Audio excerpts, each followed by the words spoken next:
your man, Louie T. Welcome to this LouieTeeNetwork exclusive. Matthew Stafford traded to the Los Angeles Rams in exchange for Jared Goff, 2 first-round picks, and a 3rd-round pick to be named later. That's a hell of a haul, man. Way more expensive than I thought it was going to be. Let me first start by offering up this double O. Okay. I was wrong about the destination. I thought this was going to be an AFC team. And I told you, though, I did say this. All right. So I could have easily weaseled my way out of this double O, but I'm not going to do that. Because I was definitive in saying he was going to land in the AFC. But I did add this caveat, and I said this very clearly. Compensation could change everything. I told you guys that. This is a hell of a deal. Now, the one thing I can also say is that we never, ever know what it actually is going to take to make one of these deals take place. We always think we know, and we throw out these random figures, and we throw out these random trade ideas. Oh, Stafford's only worth 1-1. That's it. That should get it done. You have no idea what a team is willing to do if they think they are close to winning. And you just saw the desperation that the Rams have. They looked around and I told you this, the Rams have never been bashful about giving away first-round picks. They haven't had a first-round pick in 4 years. They don't care about first-round picks. They expect to be good, and they want to win, and they want to win bad. And they've given away first-round picks. Ever since they drafted Jared Goff, they haven't had another first-round pick since. So this doesn't shock me. What is shocking, however, is the amount of draft capital the Lions were able to procure in this deal. I thought it might have been a 1st and a 3rd in Jared Goff, but 2 firsts and a 3rd and a starting quarterback in Jared Goff? Excuse me. Josina Anderson, and all of this was first reported by Adam Schefter, so let's give Schefty his credit. He was the first one to have this one. That's where I saw it first. I can't speak for any of you out there. That's where I learned about this trade. I was also right about this. I told you guys, now I didn't expect it to be this soon, but I said, hey, this trade is happening soon as the Senior Bowl is over. So expect this thing on Monday, Tuesday, Wednesday, maybe even Thursday. No later than that. They don't want to shit on the Super Bowl. They want this thing to be over as soon as possible because then they want the light to be shined on the Super Bowl. Rightfully so. But I told you it wasn't going to be before the Senior Bowl was over. But I told you deals get done in 2 venues, in Mobile and also in Indy at the Combine, because everybody's there. The general managers are all there, okay? All the important people are usually there. So if a deal is going to get done, they're going to talk about it there, and they're going to make something happen. And we heard the rumors about the Rams emerging as one of the front runners to land Stafford, but then we've been hearing rumors all day long. We've heard Bears and Panthers are really intrigued and they're in the mix. And we've heard all these teams. But the Rams were the one that stepped up and anteed up. And again, after looking at the season that they just turned in with the best defense in all of football and I told you guys, I just did a podcast. We talked about Jared Goff. What did I tell you? What did I tell you guys on the podcast on Wednesday? I said, look, the last time a GM stepped in front of a mic and said that a player was a part of the roster, now, that last time that happened, that player was traded like 2 weeks later. Okay, I'm being a little facetious because that player in question was Josh Rosen, and he was traded on draft night, but he got traded. And I said, this feels imminent. I said, Les Snead stepped in front of the mic and said, Jared Goff's a Ram for now. Well, shit. That sounds eerily similar to Steve Keim just a mere 2 years ago, stepping in front of the mic before they knew what was going to happen. They knew they were going to trade him before they took Kyler Murray and said, hey, we love Josh Rosen. He's a Cardinal for now. I said, this smells like a trade. Smells like Jared Goff won't be in Los Angeles next year. Told you guys that. Now, I thought the biggest hurdle was someone trading for him in that contract. But they found a willing suitor. They found someone. And honestly, I think the Rams said, look, nope, you got to take Jared Goff. I'm pretty sure the Lions were like, yeah, we'll just take the 2 1s and the 3, man. We really don't want Jared Goff. No. You want this? You want these ones, right? You got to take Jared Goff. You got to take this contract off our hands, man. You got to help. Come on. You got to meet me halfway. You got to help me. This feels like an NBA trade where they throw in a couple of dudes at the back end for some salary purposes so they can get some salary dumps. This feels like that. Like, hey, look, man, I don't want him any more than you do, but you got to take him off our hands, okay? I can't have Stafford in his contract and Goff in his contract. You got to help me out here, man. Come on. So I refuse to believe that the Lions feel like they can hit the reset button with Jared Goff. And I could be wrong. Jared Goff isn't trash. A lot of you out there think he's not trash. He's not great. Okay? He's not great. I've seen worse. But if you are starting over in Detroit, this is a downgrade at quarterback. Can we all admit that? Now, you got the 7th pick in the draft if you're Detroit. If you so choose, you could draft a quarterback, but are you really going to draft a young guy with Jared Goff sitting there with, 4 years remaining on his contract or whatever it is, 4 or 5 years? We went through the numbers. Let me tell you what the numbers are for Jared Goff. He's got 4 years left. $28 million in 2021, $26 million in 2022, $25.6 million in 2023, and $26.6 million in 2024. You're not going to draft a young guy knowing that you've got to pay Jared Goff those kinds of numbers over the next 4 years, are you? I don't see how the Lions go in any other direction than Jared Goff being their guy moving forward, which is okay. If that's, you pegged him as your guy and you want to move forward with him, it makes a ton of sense, though, because remember, who's the general manager in Detroit? It makes a lot of sense. It's not crazy when you start connecting dots. They just hired a new general manager who came from Los Angeles with the Rams, who scouted Jared Goff, who was a part of the decision-making process and the brain trust that decided to trade up to number 1 to get Jared Goff. And so he probably thinks Goff is a lot better than people think. I know we can win with this guy, so I'm going to go and get my guy and bring him here. So that's what the Lions just did. So it makes a ton of sense. The general manager in Detroit came from Los Angeles. He knows Jared Goff. He was a part of the process and the decision-making process that landed Jared Goff in L.A. He probably thinks this guy is a winner. And really, if you look at the numbers, he's not wrong. Jared Goff has done nothing but win since he's entered the league. Outside of his rookie season, and we don't speak about that rookie season because that was Jeff Fisher. We don't talk about year 1 with Jared Goff. I've already erased that from my memory bank. So, if we're just looking at every year Sean McVay was there, he hasn't had a losing season yet. Won the division the first year. The second year, they went to the Super Bowl. And the third year, they were 9-7. They just missed out on the postseason. And now year 4, they just missed out on winning the division, but win a playoff game on the road at Seattle. So it makes a ton of sense, but I'm like, yeah, Goff's not better than Stafford. So I don't really know where this is going, but hey, I'm gonna watch. I'm along for the ride. I'll see what's going on here, but what they've effectively done is at number 7 now, you don't have to take a quarterback. So now Carolina, you got to feel damn good about where you sit at 8. Because before, with this Stafford situation, you were like, damn, if they don't get a quarterback in exchange, if they don't trade with the Jets or somebody, if they don't get a quarterback before the draft, they're going to probably take one at number 7, and that's going to leave us in a position where we either got to get in front of them to get one or we're in trouble. Now Carolina's like, hey, okay, we're in a spot to get one of these top 4 passers in this next upcoming draft, in 2021's draft.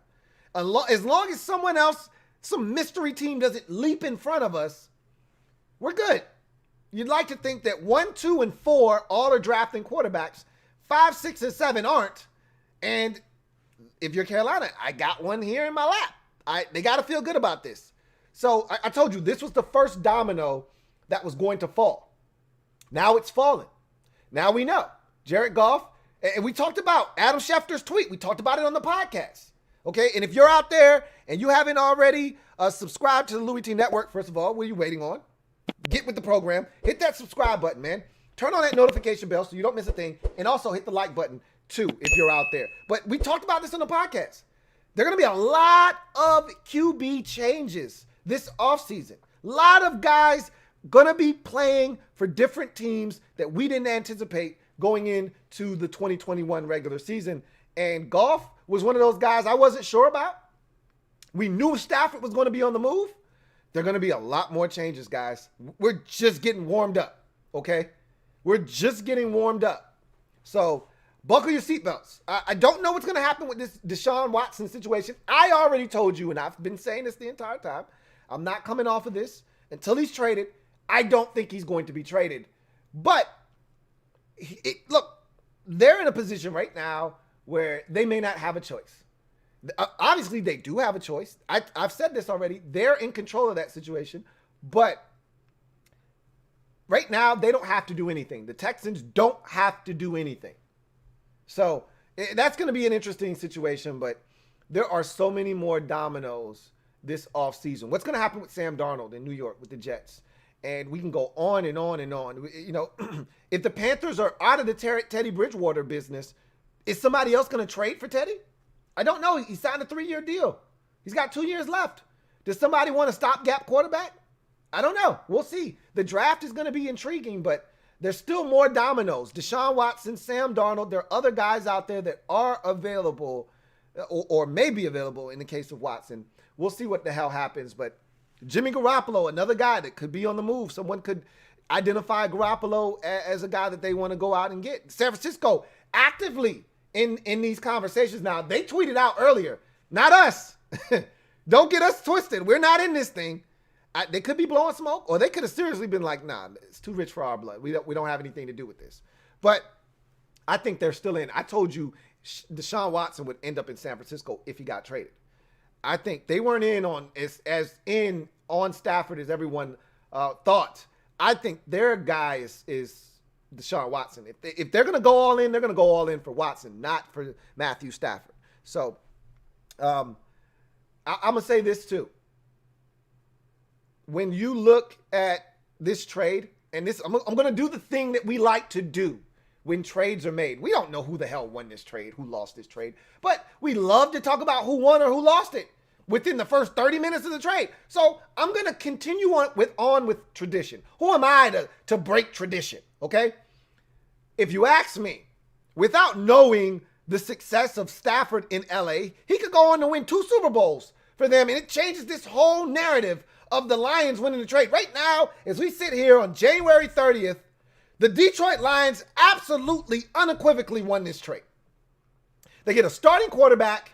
They get 2 first-round picks and a third-round pick for a guy that didn't want to be there anymore. That's 33 years old, or will be in a week from now.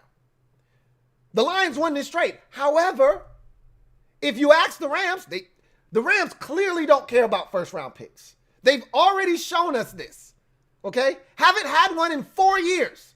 They don't give a damn about a first-round pick. Could care less, much like Seattle. Don't need it. We find ways to get talented players in the second, the third, the fourth, the fifth. We don't need the first-round pick. And furthermore, we win games. We'll be the 23rd or the 25th or the 27th, and they're hoping with Stafford now on board, they'll be the 32nd pick in the first round. And so they won't feel bad about giving that up. In any event, it's a bold move by the Rams. It tells you where they think they are.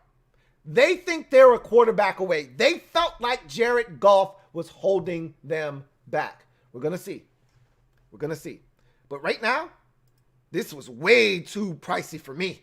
And the Lions, I felt like absolutely killed it in what they were able to get for Jared Goff. In any event, let's get to the comment section. I don't want to miss any super chats. If you want your comment read, I may go through a few comments. The easiest way to have your comment read is super chats. I may get to a few comments. I may not. We'll see. But I definitely am going to get to these super chats.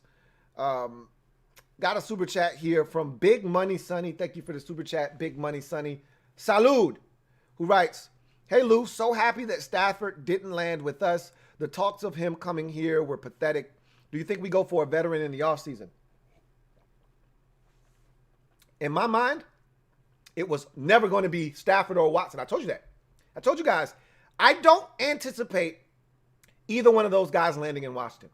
And from the sound of it, Washington, and I told you guys, I said, they talked about with Stafford, over half of the league had contacted the Lions about Stafford, and a third of the league had contacted the Texans about Watson. And I said, I guarantee you, Washington was in that third of the league that contacted the Texans about Watson. And I guarantee you Washington was in that half of the league that contacted the Lions about Stafford. Well, you heard all the reports about Washington being interested.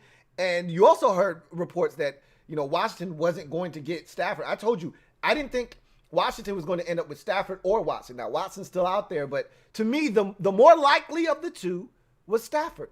I don't see Washington giving up what it was going to take to get what it's going to ultimately take. Look how much the Lions got for a 33-year-old Matthew Stafford.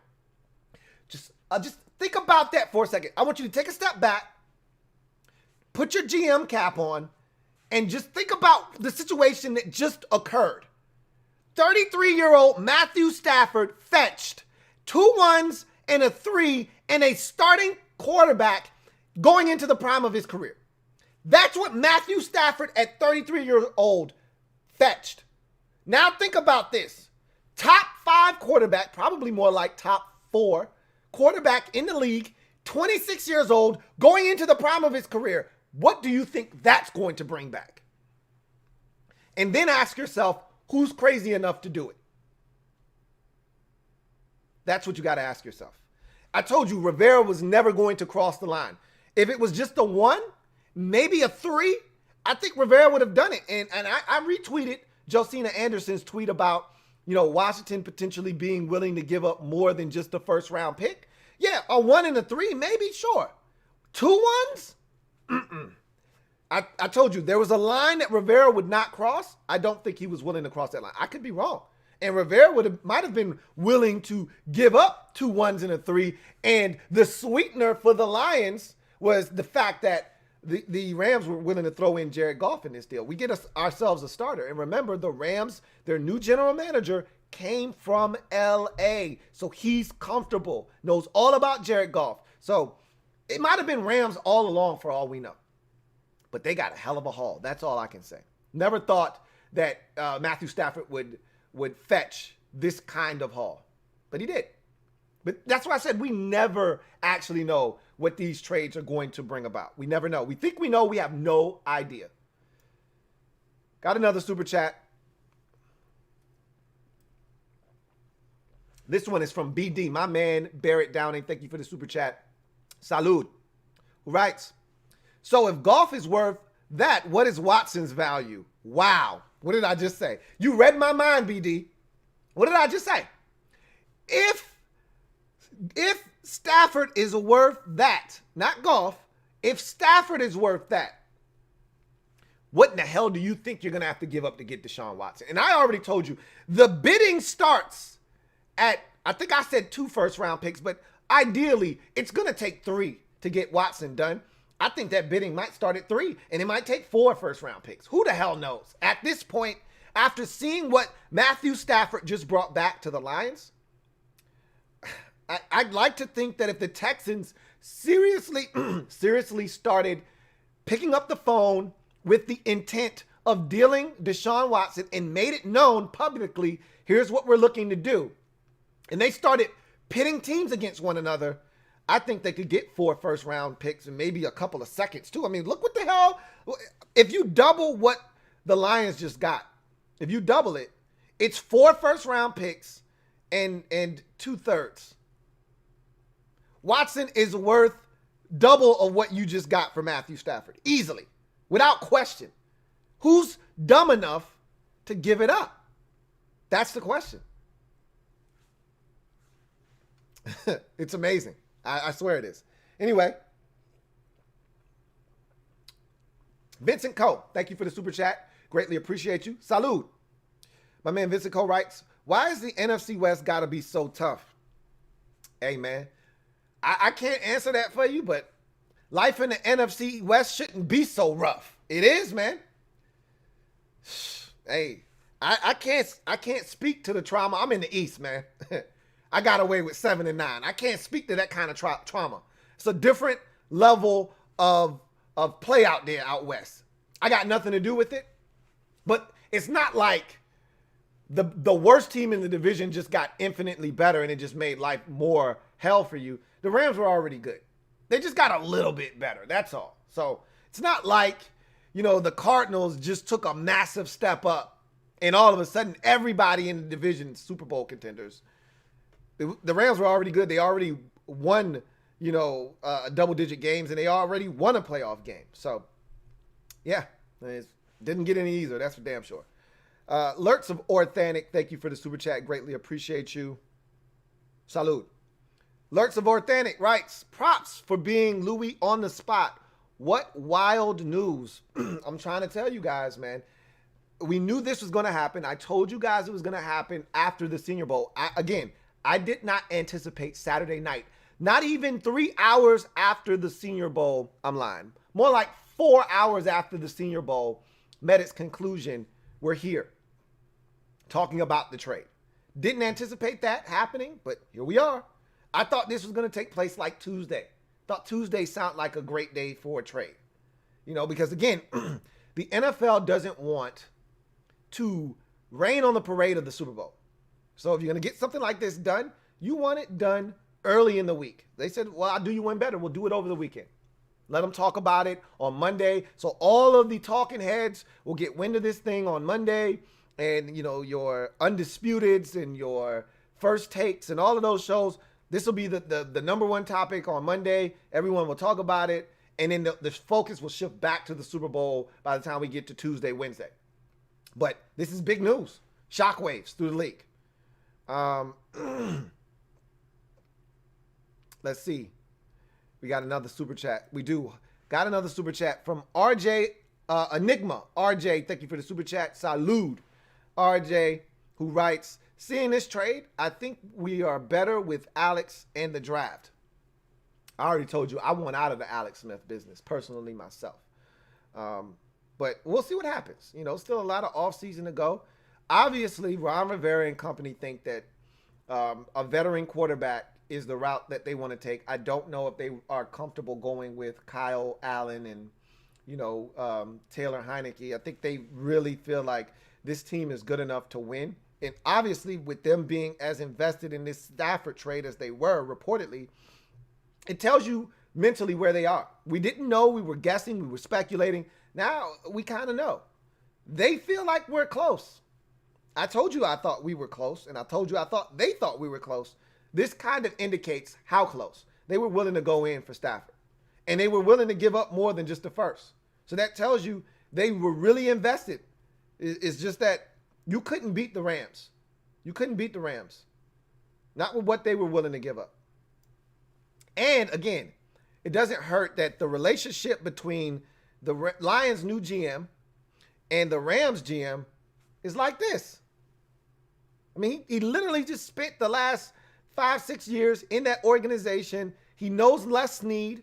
And so that relationship, again, a lot of people don't talk about the relationships between GMs and how that is a big part of deals getting done. If I don't like you, I'm more likely than not, I'm not trying to do work with you. I'm not trying to do a deal with you. I don't want to help you. So, that relationship that those two have, Brad Holmes came from the Rams.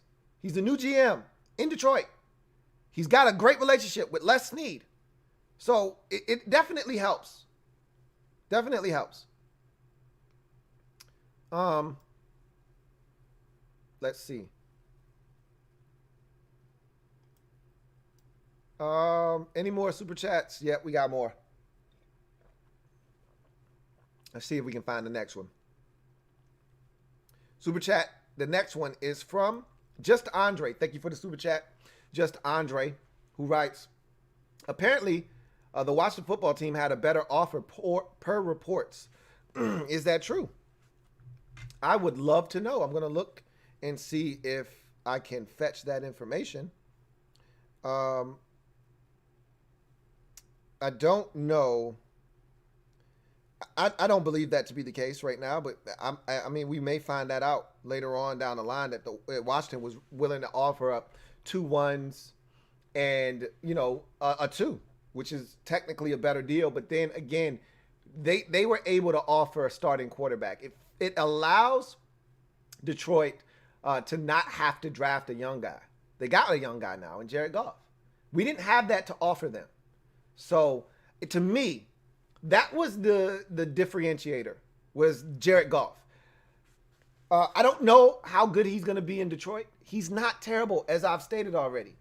I got a question for you guys out there. Does this make the Los Angeles Rams a Super Bowl contender? Because a lot of people felt like Goff, including Sean McVay, as you can see, felt like Jared Goff was limiting this Rams offensive attack and limiting the potential for them to win.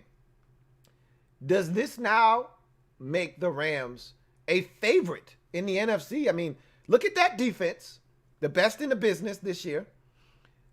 They've got talent on offense. Cam Akers is an emerging star at the running back position. I love their tight ends. I know one will be a free agent, and Gerald Everett. We'll see if they re-sign him or not. But, Tyler Higbee's talented. We know about the receiving core. Van Jefferson's going to be a year better next year. He was a rookie this year, but we know about Cooper Kupp. The best part of waking up's the Rams Cooper Kupp. And we know about Robert Woods. We know about Reynolds. We know about all the guys that they have. Like, this is a talented Rams football team. They may not have a true number 1 on their football team, but their 2s are outstanding. Like, top of the line 2s. Borderline 1s. You could even argue Cooper Kupp's a low-end 1 if you wanted to. I'd listen to that argument. Does Stafford coming in, does he elevate the level of play of all those players around him and elevate this offense to new heights? Remember, this Rams offense 3 years ago when McVay first got there, that second year, they were unstoppable. Remember that shootout they had with the Chiefs on a Monday night? What was the score of that game? Like 53 to like 50? What was the score of that game? It was ridiculous. 51-49, some craziness. They could get back to that. That year that they went to the Super Bowl, Jared Goff was unconscious. Okay? If they get back to that offensively, are they a Super Bowl contender? So it's a legitimate question to ask. I guess the Goffense is moving to Detroit. Robert Parrish, the Chief. Thank you for the super chat. My man Robert Parrish, salud, writes, Lou, guys in the MOBB seem to be animated about getting Cam. Would you please put that rumor to bed? As usual, love your content. I really don't need to do that. I've already stated. Let them do that. You don't have to respond. When people do things like that, they're either doing one of two things. They're trolling or they're not watching close enough. They want to connect dots that aren't there. Just like the low-hanging fruit the media was biting on earlier when the season was over for Washington. Well, Cam Newton's best destination is in Washington. Well, obviously because of Ron Rivera. That's the connection there. Marty Herney's now there. He was the one that drafted Cam, so they're going to continue to connect the dots. But Cam Newton stinks. I think his career as a starter in this league is over now. If he's willing to swallow his pride and be a backup, he can do that for someone. There are plenty of places he can go and be a backup. If I'm Baltimore, I'm picking up Cam Newton. I'm picking up the phone and calling up Cam Newton. I would love to have you here in Baltimore backing up Lamar Jackson. Perfect spot for him. If he doesn't want to be a backup, his career's done, if you ask me. Got another super chat. This is from DCJ. Thank you for the super chat, DCJ. Salud. Who writes, Yo, Lou, unless the Lions put talent around Goff, they will struggle. He is not a carry-the-team guy like Stafford. How you feel about Winston to the Washington football team? No, I don't want Winston in Washington. Hashtag HTWFT. No, but then again, Stafford wasn't a carry-the-team type of guy. I mean, how many times did he lift the Lions to the playoffs? And I get it. It's not just Stafford, but if you're good enough at quarterback, you can do some things. Now, the defense wasn't always great, but the defense has been good a few years in Detroit. There were some years in there where that defense was damn good in Detroit, and the offense wasn't good enough. So, at the end of the day, Stafford nor Goff is a carry the team guy, but Stafford is more capable of doing it than Jared Goff. Way, way more capable. I don't even think that's a debate. So, I think the Lions are going to have to figure out ways to do what Sean McVay did, and that's kind of scheme it up, put the right guys around Goff, accentuate his talents, kind of minimize his weaknesses. In McVay's offense, it called for Jared Goff to always constantly be rolling out and things. It's not Jared Goff. He's not an athlete. That's not what you want Goff necessarily doing. He can do it, but he's a pocket guy. You got to protect him. And they need some athletes. They need to start by first re-signing Kenny Golladay and go from there. But we'll see what happens. Got another super chat. This is from Chai Ezekiel. Thank you for the super chat. Chai Ezekiel Salud, who writes, Deshaun Watson to Atlanta or San Francisco. I don't see him going to Atlanta, but I wouldn't rule anything out. But I don't see him going to Atlanta. Not when the Falcons have a chance to draft the quarterback of the future at number 4. I just don't see that happening. And not what you would have to give up to get him. Not when you are in a position. You got Matt Ryan right now, and you're in a position to draft the successor for Matt Ryan. Like that, they're in a great spot. There's no need for Atlanta to do anything crazy. San Francisco, on the other hand, I've said all along, it's San Francisco for me. If he's traded, I still don't think he's going to be traded, but if he gets traded, San Francisco, to me, is where he'll ultimately be, I think. We'll see. See if we got any more super chats. Thought I saw one or two more. Got another super chat. Got a few more super chats, actually. So we'll get to those. Let's see. I don't want to skip anybody's. So I got a super chat here. This next one is from Just Andre. Thank you for doubling up. Double up. Greatly appreciate you. Just Andre writes, it was reported by Josina Anderson. So let's go and track down Josina's account. And I know I liked one of her tweets, so it shouldn't be hard for me to track her down and see what she's talking about. And says, league source continues on Stafford deal. Detroit would be better not taking on Goff. They are in rebuild mode now, and with an expensive quarterback who won't be there when they are rebuilt. I said this all along. What did I say at the top of the show? So let me read this tweet to you guys so that you can understand this. It's not hard to comprehend this, which is why I said it at the beginning. League sources, this is from Josina Anderson's Twitter account. She writes, league source continues on Lions-Rams Stafford deal. Quote, Detroit would be better not taking on Goff. They are in rebuild mode, or rebuild now mode, with an expensive quarterback who won't be there when they are rebuilt, which is what I was saying. Like, I'm pretty sure that the Lions, and I could be wrong, because, again, Brad Holmes came from the Rams, but if I'm Brad Holmes, I'm like, yo, I'll just take the 2 1s and the 3, man. I don't really need, and they was like, look, man, Brad, come on, man. You know how this works. You want me to take on Stafford's contract? I need you to take Goff off my hands, man. I can't pay Goff $35 million and have Stafford over here making, 26 or 27 million. Like, I need you to take him off my hands, bro. Sorry. You know how this works. Do I have to? Come on, Brad. You got to take him. He didn't. It's hard for me to believe that he didn't just want the 2 1s and the 3. Like, Goff was forced upon him. He didn't have a choice. That's how I feel. I could be wrong. Anyway, I'm looking for, let me see. Josina goes on to say, this is a different tweet.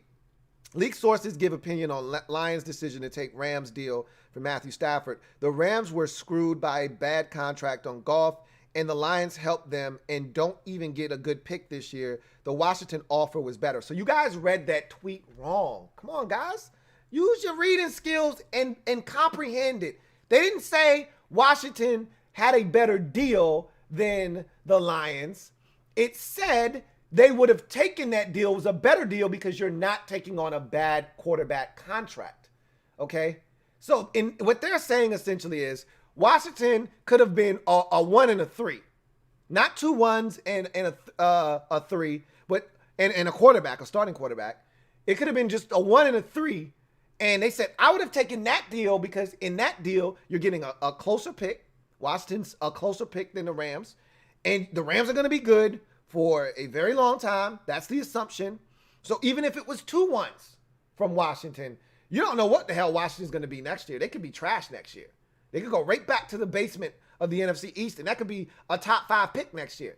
But you're doing business with the Rams team that we assume, if they're healthy defensively, they're going to win games. They showed us this with Stafford. They're better with Stafford than Goff. And you just took on a bad contract. Remember, the reason I didn't think Jared Goff would be able to get out of L.A. and I didn't think the Rams would be able to move him is because who wants that contract for Jared Goff? It's not a terrible contract as much as it is. It's a terrible contract when you consider you're getting Jared Goff. Okay? If that contract were for Dak Prescott, you'd be like, give me that contract right now. Come on, Dak. Come on down. Come on down. But it's Jared Goff. I don't want to pay Jared Goff $30 million a year. I read you the numbers already. That's $27 million a year for the next 4 years for Jared Goff. Who wants to do that for Jared Goff? Well, apparently the Lions are willing to do that. To me, that's not smart. But they didn't say Washington offered them a better deal.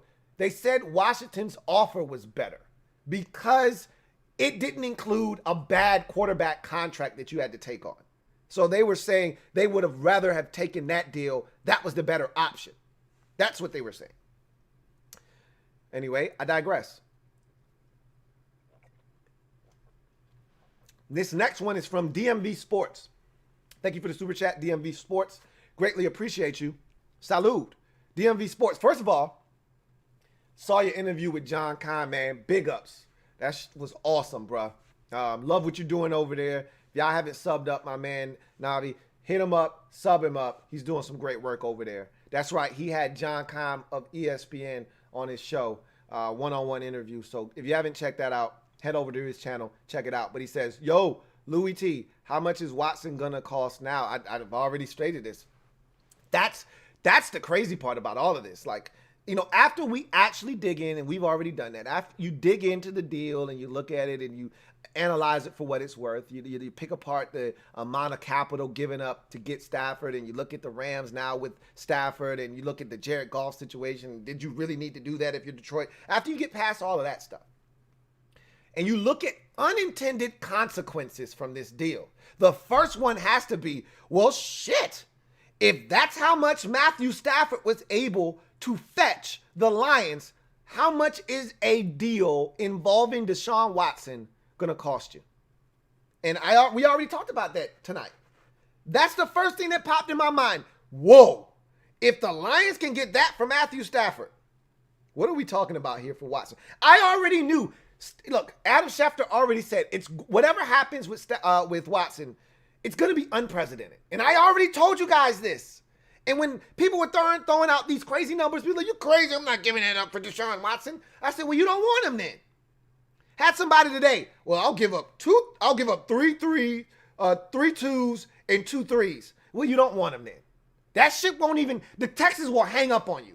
If the first thing that comes out of your mouth is a 2, hello? They already hung up on your ass. And if the first, if after the word first, so if that first number isn't a 3 followed by first, they're hanging up the phone. I mean, after seeing this, how is it not 4 first round picks? Or how is it not 3 firsts and 3 seconds?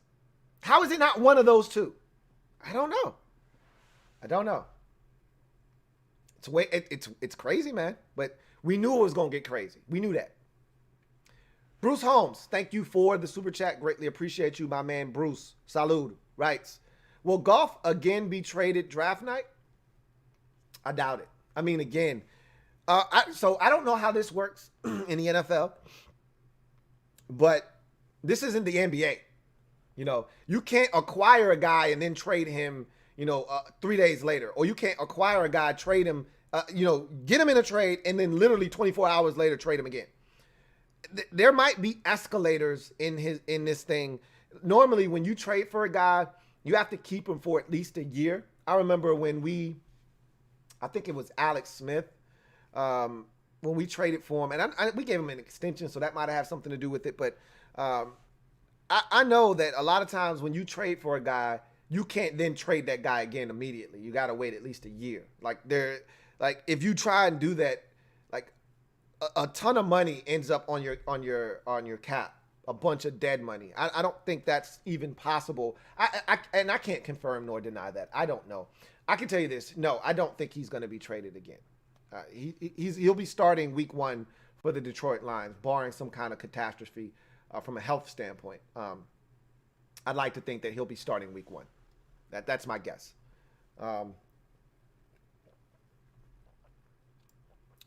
Let's see if we got any more super chats. I see one there. Got another super chat here. This one is from my man Metaphor. Thank you for the super chat, Metaphor. Greatly appreciate you. Salud, Metaphor, who writes, guess we'll just have to get us some Curtis Samuel, draft Nefarious Kadarius from Florida State. He's from Florida, not Florida State. And Heineke to spread the love. Look, I told you I didn't expect us to get any of the big name quarterbacks in free agency. Now, that doesn't mean they won't go after someone. Someone earlier mentioned you think we could get Jameis Winston. I think that was my man DCJ. I wouldn't rule him out. I don't think that's someone that they're interested in. Remember, Rivera saw Jameis Winston up close and personal for the first 5 years of his career in Carolina 2 times a year, and Winston was a turnover machine, and Rivera got to see that up close and personal. So I don't think he admires Jameis Winston from afar. I could be wrong, but I don't think that's the case. I mean, he admired Peyton Barber from afar, and look what he did. He went out and got him. Jameis was sitting out there just like Cam Newton was. He was sitting out there available for anybody that wanted him. They could have went after Jameis Winston. They didn't. Now, again, Dwayne was here. Alex Smith was here. There was no reason to. But maybe because, situation has changed. There's no more Dwayne. Alex may not be back. They could be interested, for all we know, in Jameis Winston. They could be interested in trading for Teddy Bridgewater. It seems like the Panthers, they scare me through the Panthers.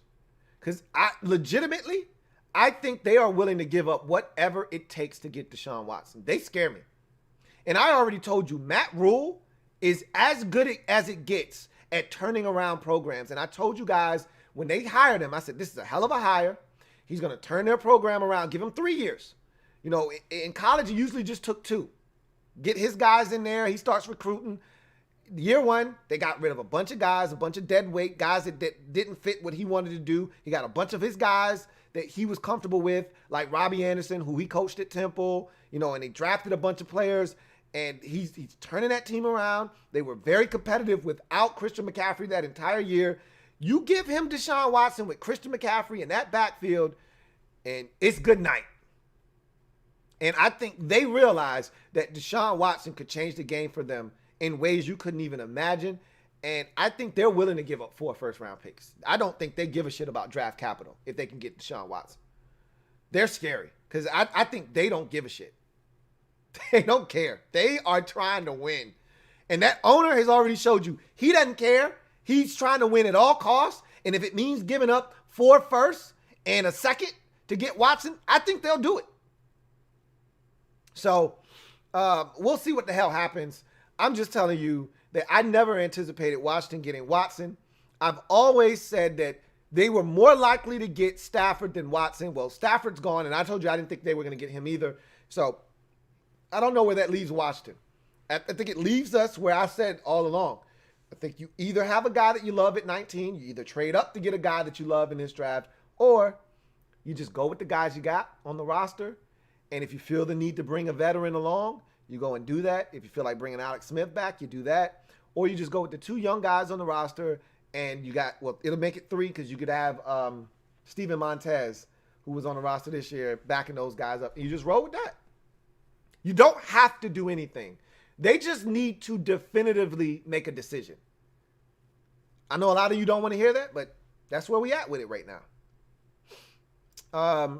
Thank you for that super chat metaphor. Got another one here from, let's see. Thought I saw another super chat, and I did.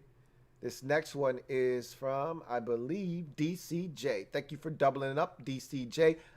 Double up. Greatly appreciate you, DCJ, who writes, my opinion, best option for a vet would be Winston. And you don't have to pay out major, maybe even a 1 or 2 year prove-it deal. Thoughts? Who is this wide receiver from Florida to Washington football team?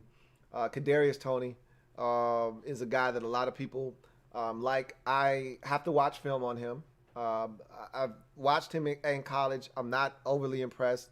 He's not a great catcher of the football, which is why I've said he's not a true receiver. He's an athlete. But people swear me up and down that I'm wrong.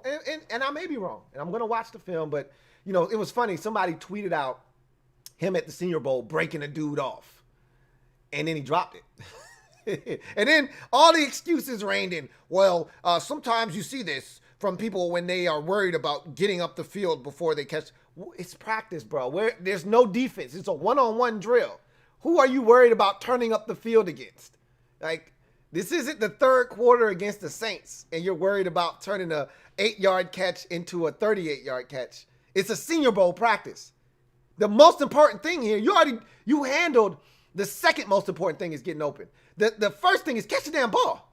Because this guy could be draped all over you, but if you catch it, they'll say, man, this guy's able to catch it in traffic. Yeah, catch the damn ball. Well, he didn't do that. But I'm going off on a tangent. With a guy like Winston, the turnovers are a problem. We can't afford turnovers. We can't overcome turnovers. We showed you that this year. That's not our thing. The reason we won games with Alex Smith is because he didn't turn the ball over. When you turn it over like Dwayne did, we lose games. You don't turn it over, you win games with the defense that we're able to play. So they're not going to go after Jameis Winston because he's too volatile. And with the way we're set up, you can't have a volatile quarterback, a guy that on any play is capable of throwing you into the game, but at the same time, keeping the other team in the game as well. I just don't see Winston being an option. But I could be wrong. Again, it's going to be a crazy offseason. We'll see what happens.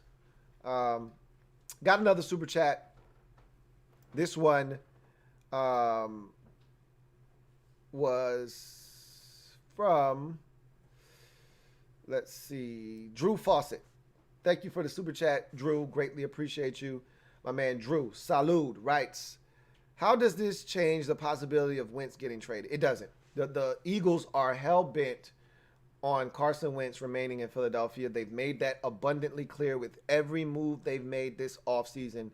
They have essentially said, we're keeping Wentz, and we're going to bring guys in here that believe in Wentz and that are going to be able to get the most out of Carson Wentz. He's not. This doesn't change anything regarding Carson Wentz.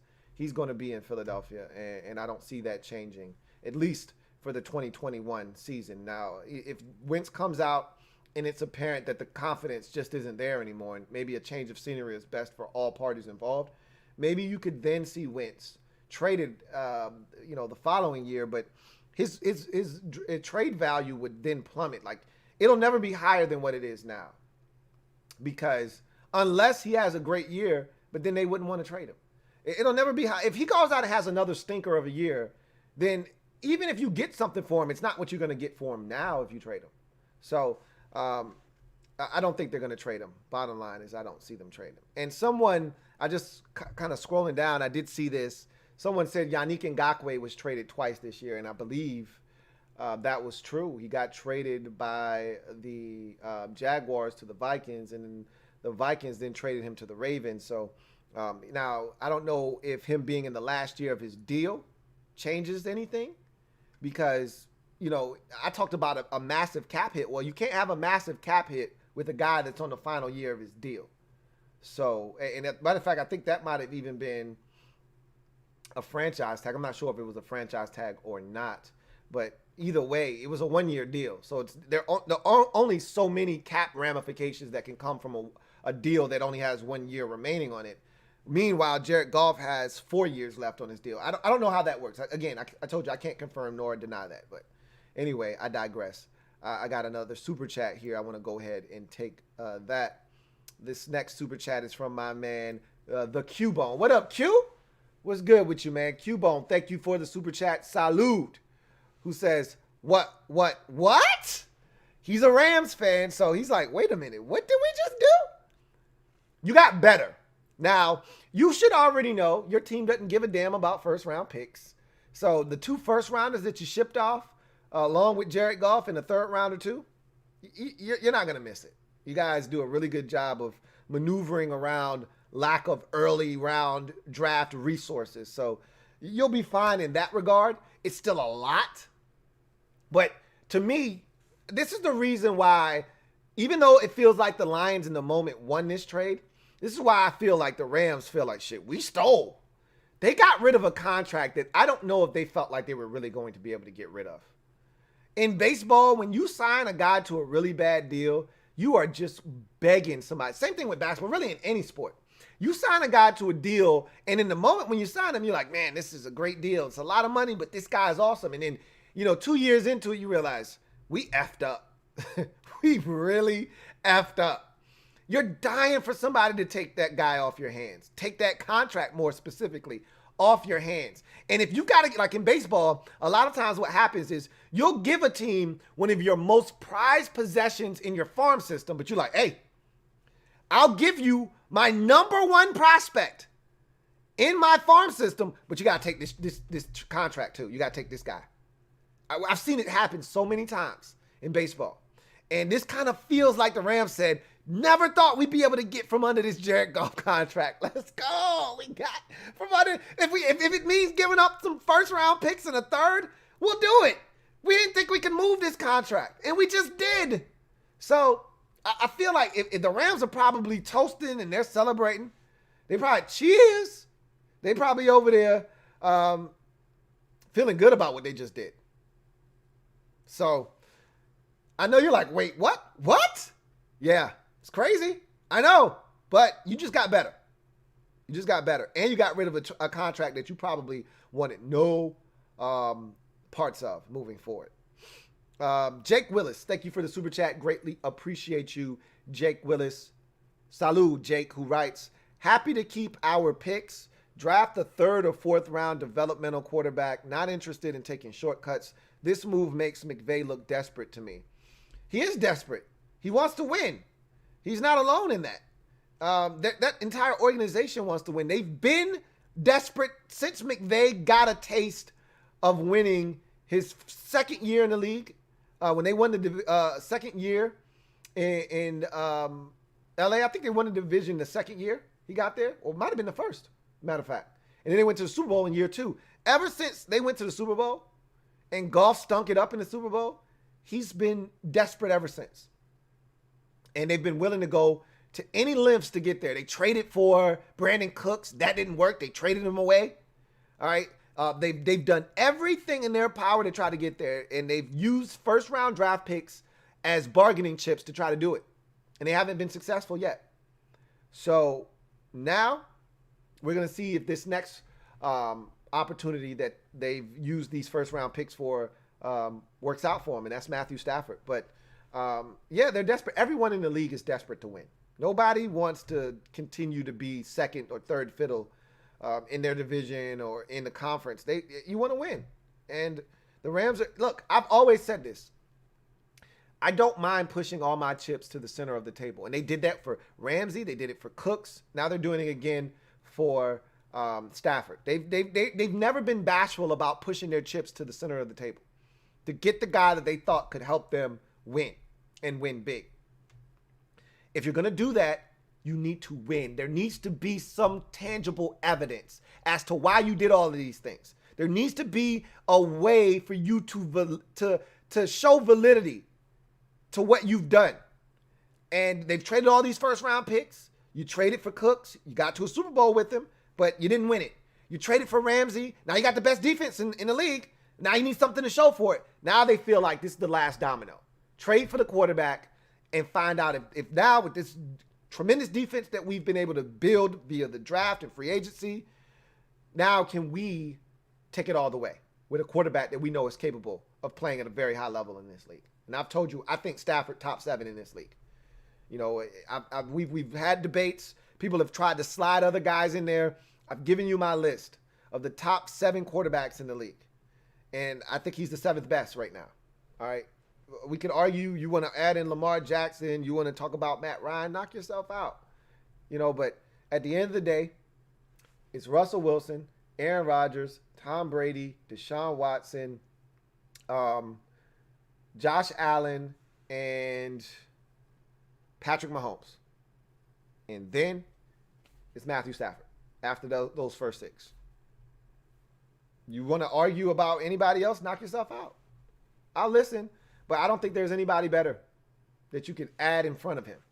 So when it's all said and done, Matthew Stafford is now a Ram, and it puts them in a position where they can strike.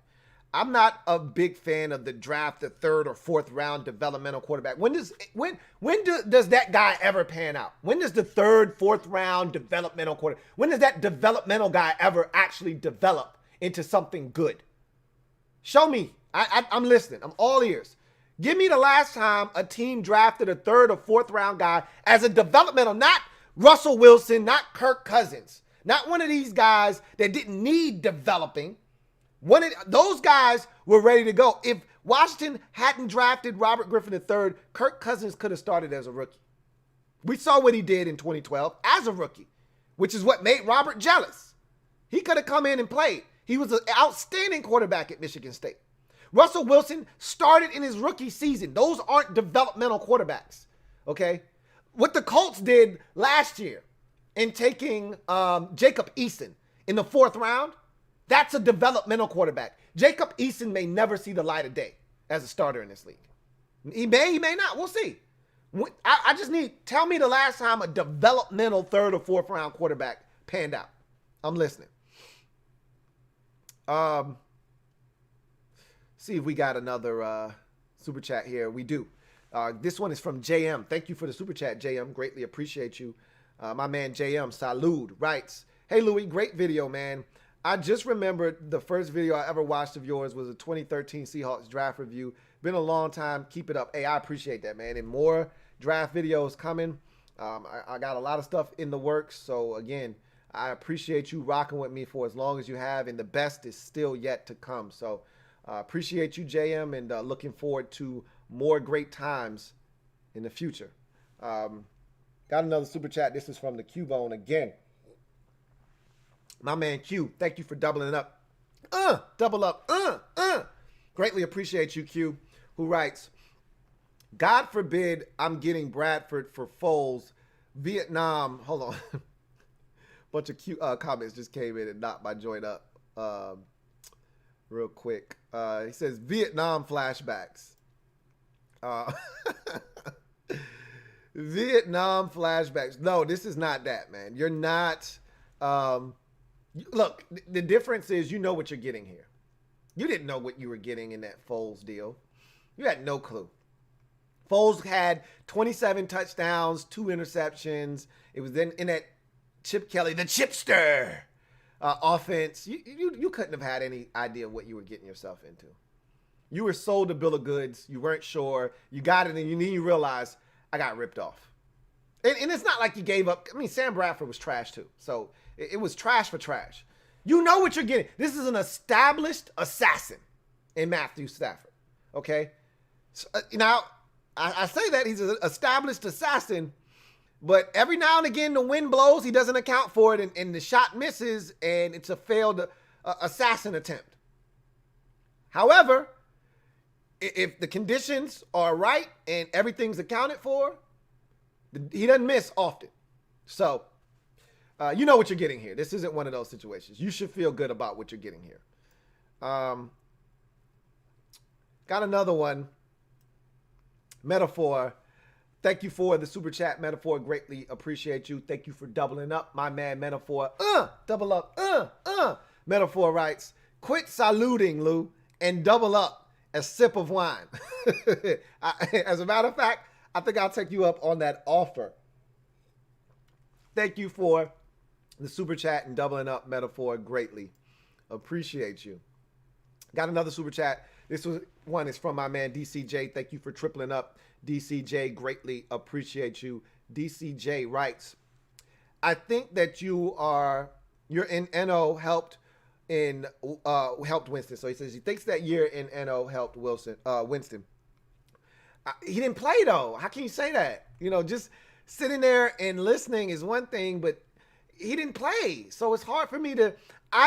When you have a problem like this, I liken it to someone that is an alcoholic or has a substance abuse problem. You can't tell me that you're cured and you're fixed and that you've quit. I need action. I need to see it physically. I need to actually visualize you being able to do this. And so the only way I can visualize it is if I can see it. And so I can't go off of you telling me, oh, the turnover problems have been solved. He went to New Orleans for a year and he's fixed. They cured him. No, I need to see that. I need him to have a season of 31 touchdowns because we know he's capable. You know what? 31 is a lot. 27 touchdowns and only 9 interceptions. I need to see that first. I don't think he's capable of that. I just don't. He says, but I don't see a legit trade now, especially what has gone out for Watson. Now, not sold on draft guys this year, impact-wise. Maybe trade for Carr. The Raiders aren't interested in trading Derek Carr. And I don't know where that came from, but I've heard a lot of Washington fans. The reason I haven't even mentioned Derek Carr is because that's, to me, nonsense. It's nonsense. It's one of these situations where you realize you're not getting Watson or Stafford, and now on to the next guy. How about Derek Carr? He's a veteran and he's pretty good. Don't do that. Stop doing that. Like, again, I've said this all along, and I keep trying to convey this to you guys. In order for a trade to happen, it takes 2 teams, not one. Just because you want a guy doesn't mean they're interested in trading their guy. The Raiders have no interest in trading Derek Carr. None. Who's going to play quarterback for them? Marcus Mariota? Really? They're not interested in trading Derek Carr at all. So, no, don't see that happening.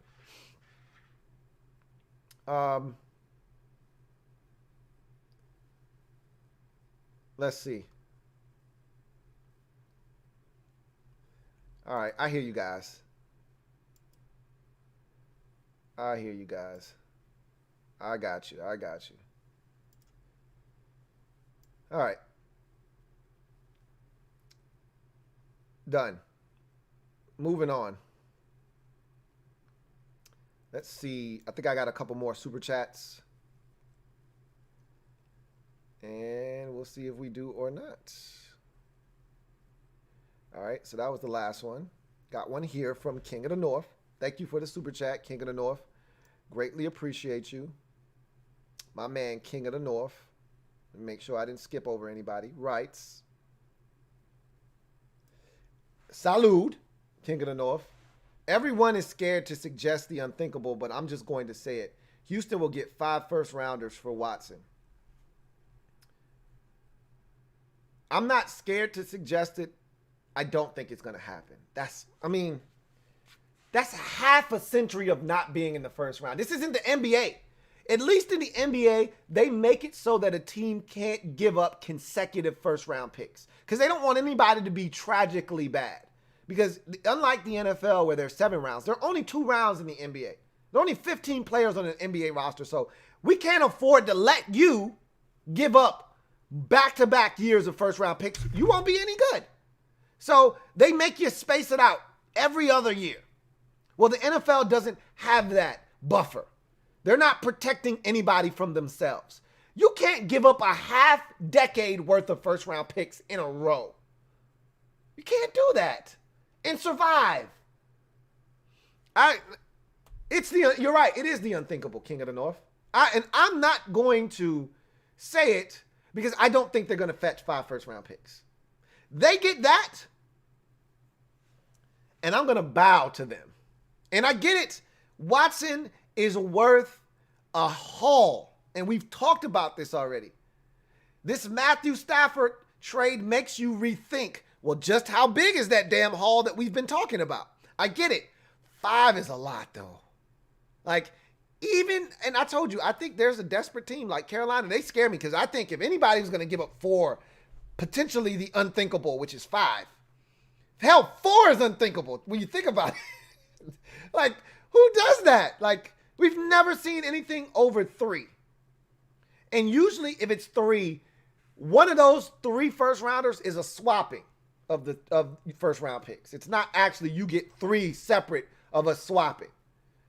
You know, when Robert Griffin III was traded, or Washington traded up to 2 to get him, they swapped first-round picks that year, and then 2 additional first-rounds. So, in essence, it was really 2 first-rounders, but everybody made it out to be 3. But we generally don't see more than that. So, 4 would be crazy, and this would be removed from a swap. You're not swapping first-rounders if you get Watson more likely than not.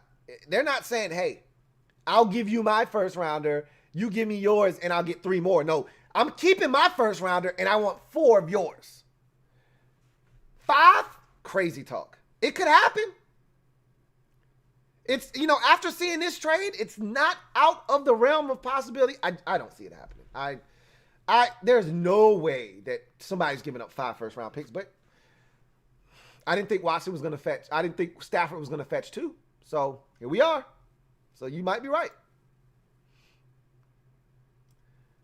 Mahomes was not developmental, by the way. Okay, you don't draft first-round developmental quarterbacks. That's generally not what you do. You could draft a guy in the first round and have no intentions on playing him and let him learn, but developmental guys aren't taken in the first round. You never hear first-round developmental quarterback. Those 2 things don't go in the same phrase nor sentence. Let's see. Martin Matthews, thank you for the super chat, my man. Double M Salud, thank you for the super chat. Martin Matthews writes, hey, Louie. Big if, Dak does not re-sign with Dallas, we have no choice but to go with what we got and betray Alex and cut him to help with the cap. So my assumption is Dak is going to re-sign. And as you said, it's a big if. But let's just go with the assumption and the premise that you threw out there that he doesn't. He's going to be another major fish and you know, at that point, you don't have to give up anything to get him. There's no draft capital attached to getting Dak Prescott, which would make him more attractive than anybody else out there. But the assumption is he's going to be back in Dallas. But honestly speaking, I want Alex gone anyway. I told you guys this 2 weeks ago. If you watch the 60 Minutes interview, he doesn't sound like a man that is looking to retire. That's not what I came away from watching that. I can't speak for any of you out there.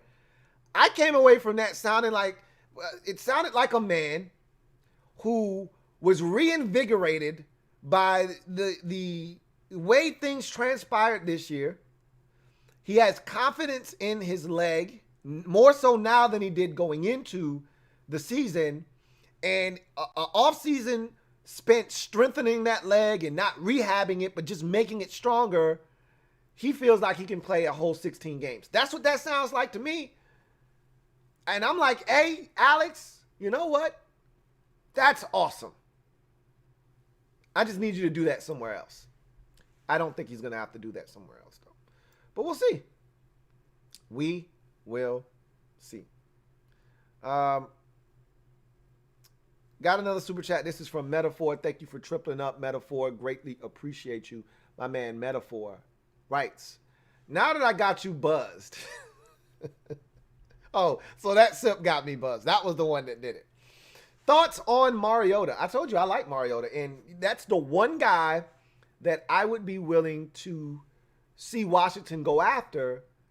I don't want to trade anything for him, but, he's the one guy that I would be willing to take a flyer on and say, hey, let's see what he can do with a second opportunity to start. Like, that's a guy I'm intrigued by. Do I think he's, some massive upgrade? No, but do I think there's a potential Ryan Tannehill Act 2 for Marcus Mariota? Yeah, I do. I'm intrigued by him. I do think there's a Ryan Tannehill-esque quality to him where he's athletic, he's mobile, he can throw the football down the field, he's tough, he can run and use his legs. Like, I do think there's something there to Marcus Mariota. I do think you can win games with him. Is he a difference maker? I don't think he is. I don't think he's he can take over a game type of quarterback. But I do think you can win 11 games, 12 games in a season with Marcus Mariota. Can he outduel Aaron Rodgers, Tom Brady, Patrick Mahomes, Josh Allen, Russell Wilson in a playoff game? No, I don't think he's capable of doing it. But with a strong defense, weapons around him, Marcus Mariota, I think, could actually play some quality football, much like Ryan Tannehill, which is why I'm interested in Marcus Mariota. But again, he's under contract. And I don't know if Washington's, and again, you won't have to give up much if you wanted him, but I don't know if the Raiders are looking to trade him. And I don't know if Washington's even interested in going after a guy like Mariota, to be honest with you. So, but I've already stated my position on Mariota. I really like him. And I would love to see him get another opportunity. And I wouldn't mind. But unlike, Jameis Winston and some of these other guys that are out there, Teddy Bridgewater, I don't want those guys to get another opportunity. Because I think Teddy Bridgewater just got his last opportunity to be a legit starter in this league in Carolina last year. I think the Panthers are ready to move on.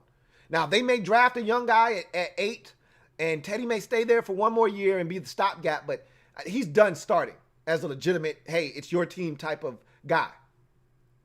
And I think Winston may not be done. I think he's going to get another opportunity. I don't want it to be in Washington. I wouldn't mind Mariota getting another opportunity and having it be in Washington, though. Niles T, thank you for the super chat. Greatly appreciate you. Salud, Niles T, who writes, what's up, Lou? Did the Lions have to take Goff? Why not just take the picks and leave that contract? I've got to be missing something. I told you already. I think they were forced to take Jared Goff. I do. I really do.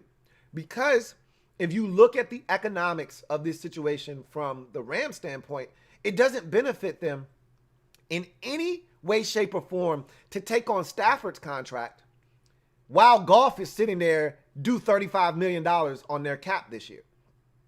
They can't release Goff. I already gave you that number on the podcast, and I cut it up into a short. And I told you that if they release Jared Goff, that number then escalates to $62 million. So they can't release him. It's no benefit to them. They got to trade him to get rid of that cap number. And I told you that they probably, the Lions probably say, hey, look, man, we really just want the picks. We really don't need Goff. And I could be wrong here. And I stated this already. I could be wrong. They could have wanted Goff because it stops them from having to draft a quarterback. They can now build their roster at number 7 and at 23 or wherever the Rams are drafting, or 25, wherever the Rams are. They can build their roster with 2 first-rounders this year and, continue to try to build this thing up. Next year, they'll have an additional first-rounder again. And so 2 more first-rounders there. They can build this thing up faster and build it around Goff if need be. But I don't think that was the thought process. You could get a quarterback at 7. You didn't need to, unless somebody jumped in front of you at 6 or 5, but you didn't need to take on Jared Goff's contract. It's not smart. It's not smart. And that's why I said they had to be forced to do that. Because the Rams said, look, you want these 2 first-round picks? Anybody else offering you 2 1s and a 3? If so, hang up the phone and take their deal. If not, and I'm not lying to you, Brad. I'm not lying to you. That's what Lester's telling them. The new GM of the Lions, Brad Holmes. I'm not lying to you, Brad. Ain't nobody else offering you 2 1s and a 3. Man, stop playing to take this deal and take Jared Goff. Take Jared Goff, man. And so he didn't have a choice. He had to take him. If he wanted the 2 first round, he wanted the first round picks more than Jared Goff. Let's just establish that. Maybe he did want Jared Goff. He wanted the 2 1s more than he wanted Jared Goff. I think Goff was thrown in to alleviate cap pressure for the Rams. He didn't have a choice. And that's why you heard other executives around the league, which was tweeted out by Josina Anderson, saying, hey, they took the wrong deal. If Washington is offering you 1 and a 3, you should have took that and not have to take the contract, because that contract is going to stop you from building your roster the way you want to build it. Maybe Brad Holmes sees a brighter future for Jared Goff than everyone else does. We don't know the answer to that. We'll see. But you didn't miss anything, Niles. You're on it. Yeah, I think they were forced to take Jared Goff. Got another super chat. This one is from King of the North. Double up. Thank you for doubling up, King of the North. Greatly appreciate you. As always, cheers. My man King of the North writes, Rams just gave up 4 first-rounders, 2 for Ramsey, 2 for Stafford. And remember, they gave up 1 for Brandon Cooks the year before that. And before that, they gave up 1 for Jared Goff to move up. So, again, they haven't had a first-round pick in 4 years. Now make it 6. If these, and the assumption, we don't know the actual years that these picks are in, but the assumption is 2021 draft, 2022 draft. That's usually how it works. You're not pushing me back to 2023 and 2024. I want my picks now. I want to benefit from this deal now. So, in essence, they haven't had a first-round pick in almost half a decade. It's amazing. Yet, they've been in the playoffs every year but one, which was 2019. Was the only year they didn't make it. Super Bowl in 18, playoffs in 17, playoffs again in 2020. So, it's working for them. It's not the route that most of us would take, but it's working for them. If you haven't already done so, I urge you, I implore you, subscribe to the Louie T Network for more great content. All right? Hit that sub button. Turn on that notification bell so you don't miss a thing. Like when these types of situations happen, I go live. I don't want you to miss out. Turn on that notification bell and hit the like button. All right? If you're out there and you haven't hit the like button, spread the love, man. Hit the like button. Really appreciate you guys. See. Thank you for the super chat, DeMarcus Lewis. Greatly appreciate you. D. Lou. Got another super chat here from DeMarcus Lewis. Double up. Thank you for doubling up, DeMarcus Lewis. Salute for doubling up. D. Lou, who writes, is there anyone you think is absolutely worth trading up for, and what are you willing to give? The only position I would trade up for if I'm Washington is quarterback. Anything else would be uncivilized, if you ask me. Now, if you're just talking about in general in the draft, to me, the only position where, and you can't quantify what a guy is worth. If you identify this guy as a perfect fit for your team, you got him way higher than anybody else in your draft board, you go up and you get him. Much like the Steelers did with Devin Bush. The Steelers were sitting there at 20. They traded all the way up to 10 to get Devin Bush. They identified a massive need on their team with speed at linebacker. They went and got a guy that they thought could help them with that. If you identify a guy as a can't-miss prospect that fits one of your needs, and this guy is highly graded on your draft board, higher than anybody else, you go up and you get that guy if you can get him. If you feel like that guy's that big of a difference maker, you go get him. But if you don't feel that way, then you don't make that move. You just sit and let the draft unfurl and reveal itself, and you take what comes your way. You let the draft come to you. When you start pressing and you start forcing the issue in the draft, that's when mistakes get made. If an opportunity presents itself for you to get in there and get a guy, you go and get that guy. But if it's going to take too much for you to get that guy, or you got to overexert yourself, I've always said this, go get your guy when you feel the need to get your guy. And if that means trading up 5 spaces, if that means trading up 10 spots, you do it. If that's the guy that you feel like is the game changer that you need, go get him. We may chastise you for it. We may say, oh my God, what are you doing? But I've always said this. 5 years from now, after the pick is made, if that guy's an all-pro or he's really good, nobody's going to be talking about, oh my God, I still can't believe back in 2015 they went up and drafted that guy. If he's good, He's worth it. Remember, I remember us killing the Cowboys for drafting a center when it wasn't in vogue to draft a center in the first round when they drafted Travis Frederick. Turned out to be an all-pro type safe center, and everybody's like, Cowboys got a crazy offensive line. Why? Because they kept spending first-round picks. Tyron Smith, Zach Martin, and all of these guys, back-to-back-to-back first-round picks, and Travis Frederick. Yeah, they spent the capital to get it. And we killed the Cowboys for it. Zach Martin, a guard at 14, really? Well, you want those types of players, you gotta come up, and, you gotta ante up and get them. Nobody's talking about what the Cowboys did now because those were great picks. They couldn't have known Travis Frederick would end up with a syndrome and end up retiring early. But you get where I'm going with this. Are there players in this draft that are that good? Yeah, there are. But more likely than not, the guys that I would be willing to trade up for are going to be gone within the first 5 to 7 picks. So, there isn't a Chase Young in this draft. If you're asking me, that's the kind of guy you trade up for. But if I have a chance to draft Chase Young, do you think I'm going to trade you the pick so you can draft him? Hell no. Those are usually the guys that I would be willing to trade for. The Jamar Chases and the Devontae Smiths, those guys are really good. I'm not trading up to get one of those guys. Because I feel like if you do your homework and you find a guy, you can find a guy in the second round that can give you the same production as a first-round wide receiver. We see it done all the time. There are only a select few positions that I'm willing to trade up for.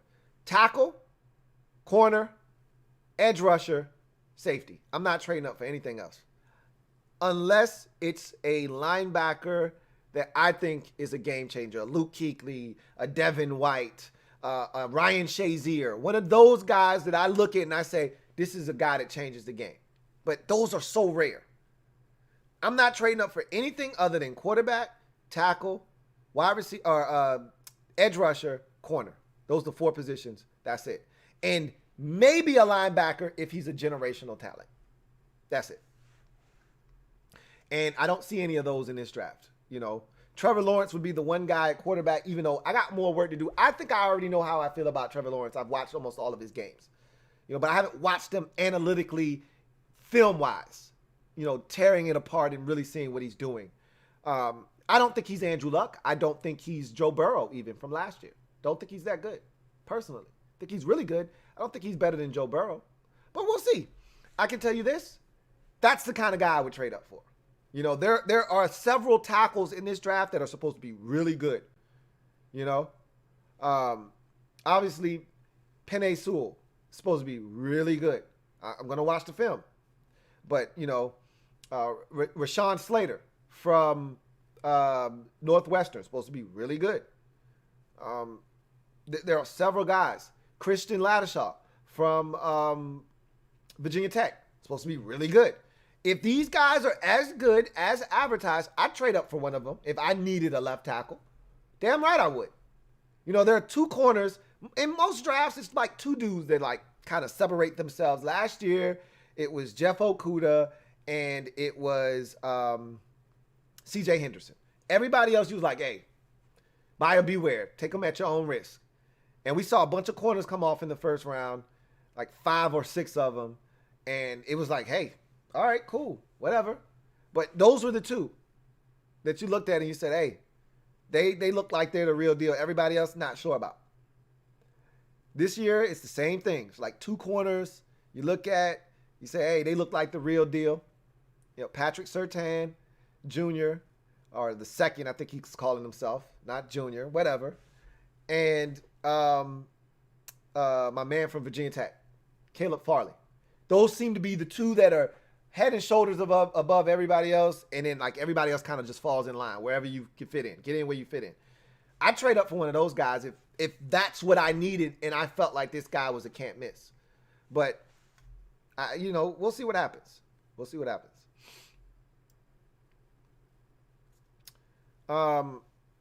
Thank you for the super chat, JP. Greatly appreciate you, my man. John Perez, right? Salud. I was watching the Lakers-Celtics game as the trade was announced. Good for Stafford because he has a chance to win, but man, that's a steep price. Indeed, JP.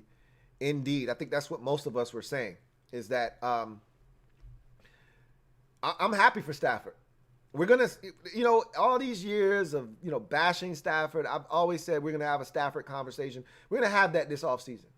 When things die down, we're going to have a Matthew Stafford conversation. We're going to have a Derek Carr conversation. We're going to talk about some of these quarterbacks that, have gotten, a bad rap around the league, but they're actually good quarterbacks. Stafford more so than Carr, but now we're going to find out, a lot of blame has been placed and fingers have been pointed, and everybody, well, it's a really bad Lions organization. Yeah, okay, all right. Well, we're going to find out now. We're going to find out who was what in all of this. Who's responsible for what? Because now, no excuses. Talented football team. They were in the playoffs. They won a playoff game on the road last year. No excuses. Go best defense in the league. Go win. Go win big. We're going to see what happens.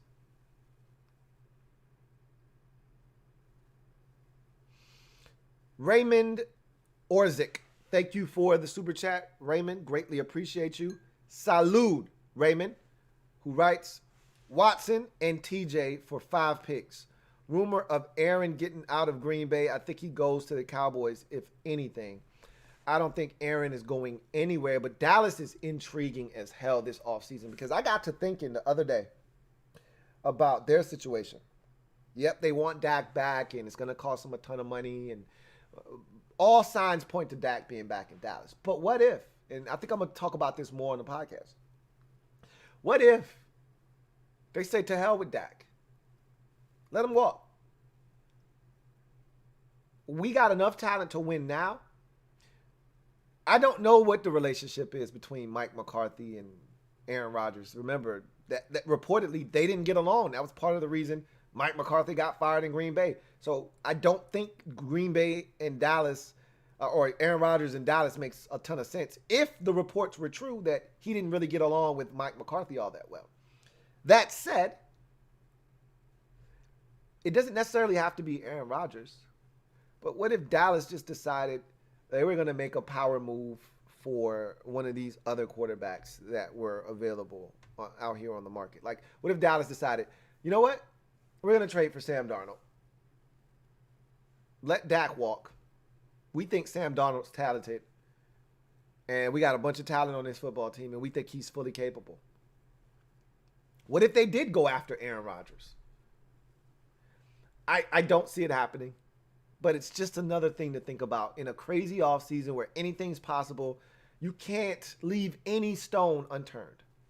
But I don't think that's going to happen now. As far as Watson and TJ becoming, or not TJ, you mean JJ Watt, becoming a package deal and being shipped off somewhere. That would warrant 5 first-round picks. Definitely. Could I see that happening? Nah. If you're out for Watson doesn't mean you're out for J.J. Watt. But it sounds like J.J. Watt's played his last down in Houston. You interested? Any of you out there? You a fan of any team out there? You interested in J.J. Watt? How old is J.J. Watt? Let's look that up real quick. Hey, Google, how old is J.J. Watt? 31 years old. 31 years old. So, are you interested in 31-year-old J.J. Watt and what it might take to get him? We'll see. Niles T, thank you for the super chat. Double up. Thank you for doubling up, Niles T. Greatly appreciate you. Niles T writes, I was the one saying Lamar, Baker, etc. being better options. I'm going to stand by that even with McVay. No excuses for Stafford anymore. Okay, yeah, because I remember having that conversation with someone. It was you. And again, if you're talking about playmakers at quarterback, yes, Lamar is ahead of him. If we're talking about playing the quarterback position, there's no way Lamar Jackson, Baker Mayfield, Kyler Murray, and all the guys you mentioned are in front of him. None of those guys played the position of quarterback better than Matthew Stafford. Now, if we talk playmakers, Then you start adding in Kyler Murray's, Lamar Jackson's, but that's not what we're talking about here. We're talking about quarterbacks. You know, knowing how to get your team in and out of the right or wrong call, how to get you into the right run call. You know, they're blitzing from this side where the run is called. Got to get us into a different run, or got to switch the run to the opposite side. Get into the line of scrimmage early enough so that you can identify what the defense is doing and then pick them apart. Knowing man versus zone and knowing what parts of the zone to attack. Knowing that they're coming after you and where you need to go with the football immediately. These are all things that those guys don't excel at right now. Matthew Stafford does. So when we talk about, and this is all these things go into playing a quarterback position. It's not just stats. It's not just, hey, is this guy an MVP candidate? It's a lot of things that go into playing a quarterback position. And to me, Stafford's the 7th best in the league right now at doing it. So you're right, though. No excuses for Stafford. He's got no crutch to lean on, stand on, or any of that. He goes to a team that's already established as a winner, and we view this as an upgrade. This feels like Kirk Cousins going to Minnesota. They went to the NFC Championship game. Their thought process was, we did this all with Case Mother effing Keenum. Now we're getting Kirk Cousins. We should be in the Super Bowl next year. And the problem was the defense got worse. And it seems like for whatever the reason, with Kirk Cousins, the defense is always abysmal. So he's left to carry more of the weight than he's supposed to. He gets to Minnesota, and all of a sudden, Xavier Rhodes can't cover anymore. And Everson Griffin loses his mind, and he's not a part of the team for 2/3 of the season. And the defense isn't the same. They were absolutely god-awful this year on defense. It's amazing that they were even in the playoff discussion after the start to the season when they gave up. Their coaching staff, their organization, punted on the season when they traded Heineke Ngakoue and told their best pass rusher, Danielle Hunter, hey, don't worry about it. Go have surgery. We ain't winning this year anyway. You good. And Kirk somehow got on his horse and got these guys in a position to try to make the postseason, and they just missed out. But I said all of that to say this. It feels like Kirk Cousins signing in Minnesota the year that they went to the Super Bowl or to the NFC Championship game. They signed Kirk the next year. You're like, no excuses. Kirk's supposed to be better. And they've never been as good as they were on defense. If the defense is as good, and that's the thing that didn't happen in Minnesota. If the Rams defense is as advertised in 2021, and all of those playmakers that we know that the Rams have continue to make plays, there's no excuses for Stafford. He must go out and deliver. If he doesn't, it is a stain on his resume and on his legacy. I just told you, I'm one of the biggest Aaron Rodgers supporters out there. Not a Packers fan. Love me some Aaron Rodgers. Best quarterback these eyes have ever seen of my generation. I thought that the loss against Tampa Bay last Sunday was a legacy stain. It's a stain on his legacy. I didn't think he did everything he could do to help his team win. He needed to win that game. You win that game against Brady, you get to the Super Bowl, and I don't know if you beat Mahomes or not, but if you get to the Super Bowl, we start to forget about some of the past failures of Aaron Rodgers. You lose that game, which he did, and now we start looking at this playoff record in the NFC Championship game, and we start looking at this 1-4 in championship games, and we start looking at all these big games that you don't find a way to win. And we start talking about, hey, man, are you just a regular season quarterback? Like, how good are you anyway? I don't know. We about to find out. Stafford, he's on the clock now. He's on the clock. Metaphor, thank you for the super chat. Greatly appreciate you. That's 4 for Metaphor, who writes, Lions with Goff don't need quarterback at 7. Panthers win and may not need Watson now. I said the same thing, but you can't be too sure. At 8, and I talked about this already, The Panthers are the biggest winner of this trade. However, that doesn't stop anybody from going to 6 or 5 to get in front of the Panthers. Hell, even trading with the Lions at 7. That doesn't stop somebody else from going up and getting a quarterback in front of them. You know, who's to say that that doesn't stop Indianapolis from saying, damn, we never thought in our wildest dreams we'd be able to get Justin Fields. But he's sitting there at 6. We're going to have to go ahead and make that happen right now. Who's to say that the Colts don't do that?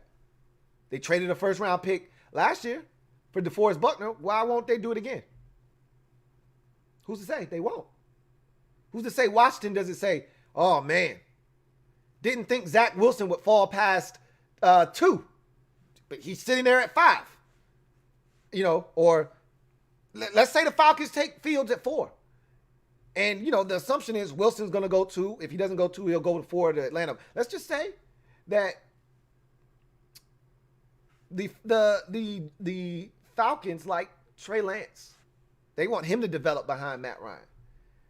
And we thought the Jets were going to take, you know, Zach Wilson, but they take Justin Fields. They were wowed by his performance against Clemson. And Zach Wilson, and that's who Washington had pegged as their number 2 quarterback. And they never thought they'd have a shot at him. Well, he's sitting there at 6.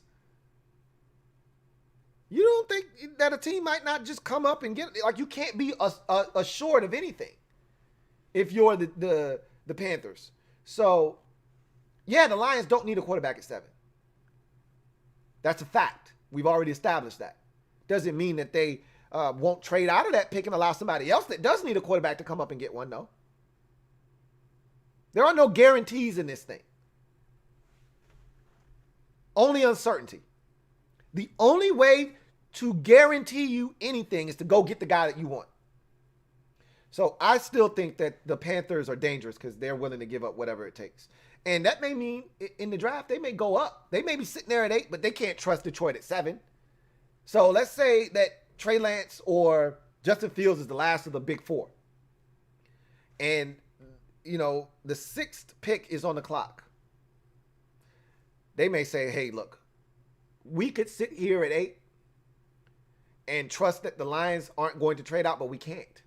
So let's just go to 6 right now and get this guy. Or they could wait till 7 and say, hey, Detroit, we've seen this before. Like Tampa Bay last year, for instance. San Francisco was in front of Tampa Bay. The last of the big 4 tackles, Tristan Wirfs, was on the board. And Tampa was like, we can't wait. And they were just a pick behind San Francisco. But San Francisco probably told them, look, if you don't come up, we know some teams that want to. The phone's ringing. It's hot right now. The phone is hot. It's hot. The lines are hot. So I'm going to give you this one opportunity. We could just move, because I don't want to move back too damn far myself, because the guy that I want, Javon Kinlaw, is sitting right there. I can move back one spot and still get the guy that I want to draft right here. But I'm going to do you a favor. I'm going to pick up the phone and ask you what you're trying to do. And it was like, all right, come on. Let me come up one spot, get Tristan Wirfs. You move back one spot. We'll flip-flop. And you get your guy, I get my guy, and you get some draft capital moving forward. The Lions could, the Panthers could do that with the Lions. All right, okay. I know people are calling you for this pick. Let's do business. You don't want to go back too far. You still want something elite. You still want a top 10 pick. You still want one of these dudes in here. Don't play yourself. Trade with me. Don't worry about what they talking about. Trade with me. You can still get you a top 10 guy. I get what I want. You get what you want. We all win. So anything can happen. That's all I'm saying. Will Diggs, thank you for the super chat. Greatly appreciate you. Will Diggs writes, salud, first of all, Will. Should we cut Alex Smith? I hope we do. I don't think it's going to happen. Should we cut him? You're damn right we should. Will they cut him is a totally different conversation. That I don't think is going to happen. Should they cut him? Yeah. Hell yeah, they should cut him. You're damn right they should. I don't think they will. The only way Alex Smith, if you ask me, isn't on the roster is if they get one of these veterans out here that they're after. If they don't, Alex then becomes your de facto veteran again, which I don't want. but we may not have a choice.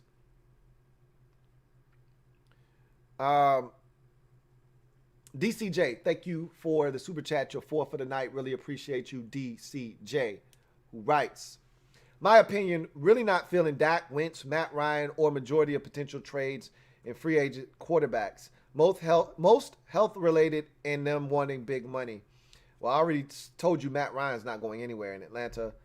Wentz, I already told you he's not going anywhere in Philadelphia. Dak, I don't think he's going anywhere, but he is a wild card this offseason.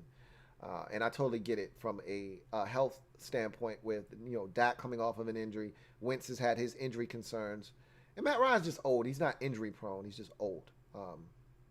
But Matt's already got a big contract. You don't have to extend him out. Wentz already has a big contract. You're not going to have to extend him out. And Dak is looking for big money and will get it this offseason, whether it's Dallas or not. Got another super chat. This is from, let's see where we at. This is from my man JP. Thank you for doubling up. Double up. Greatly appreciate you, JP. My man John Perez writes, Rams are allergic to first rounders, LOL. In all seriousness, at least Washington keeps pick 19, but now I really want to move up for a quarterback. Really don't know what's going to happen.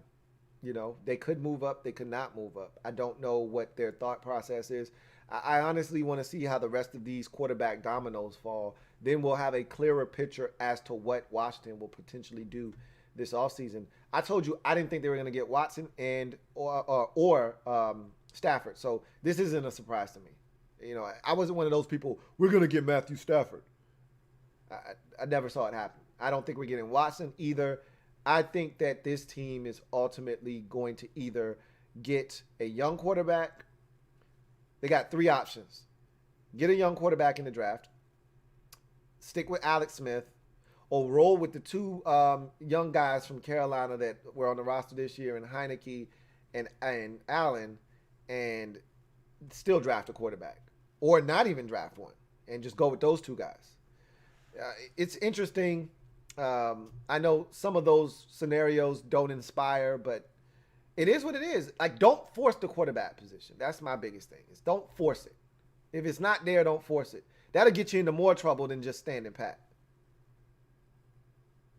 Kevin Guvera, thank you for the super chat. Greatly appreciate you. Salud to my man Kev, who writes, Jags have 2021 Rams first round pick. Do they still have that? I thought there was two of them. They didn't have already recouped two of them already?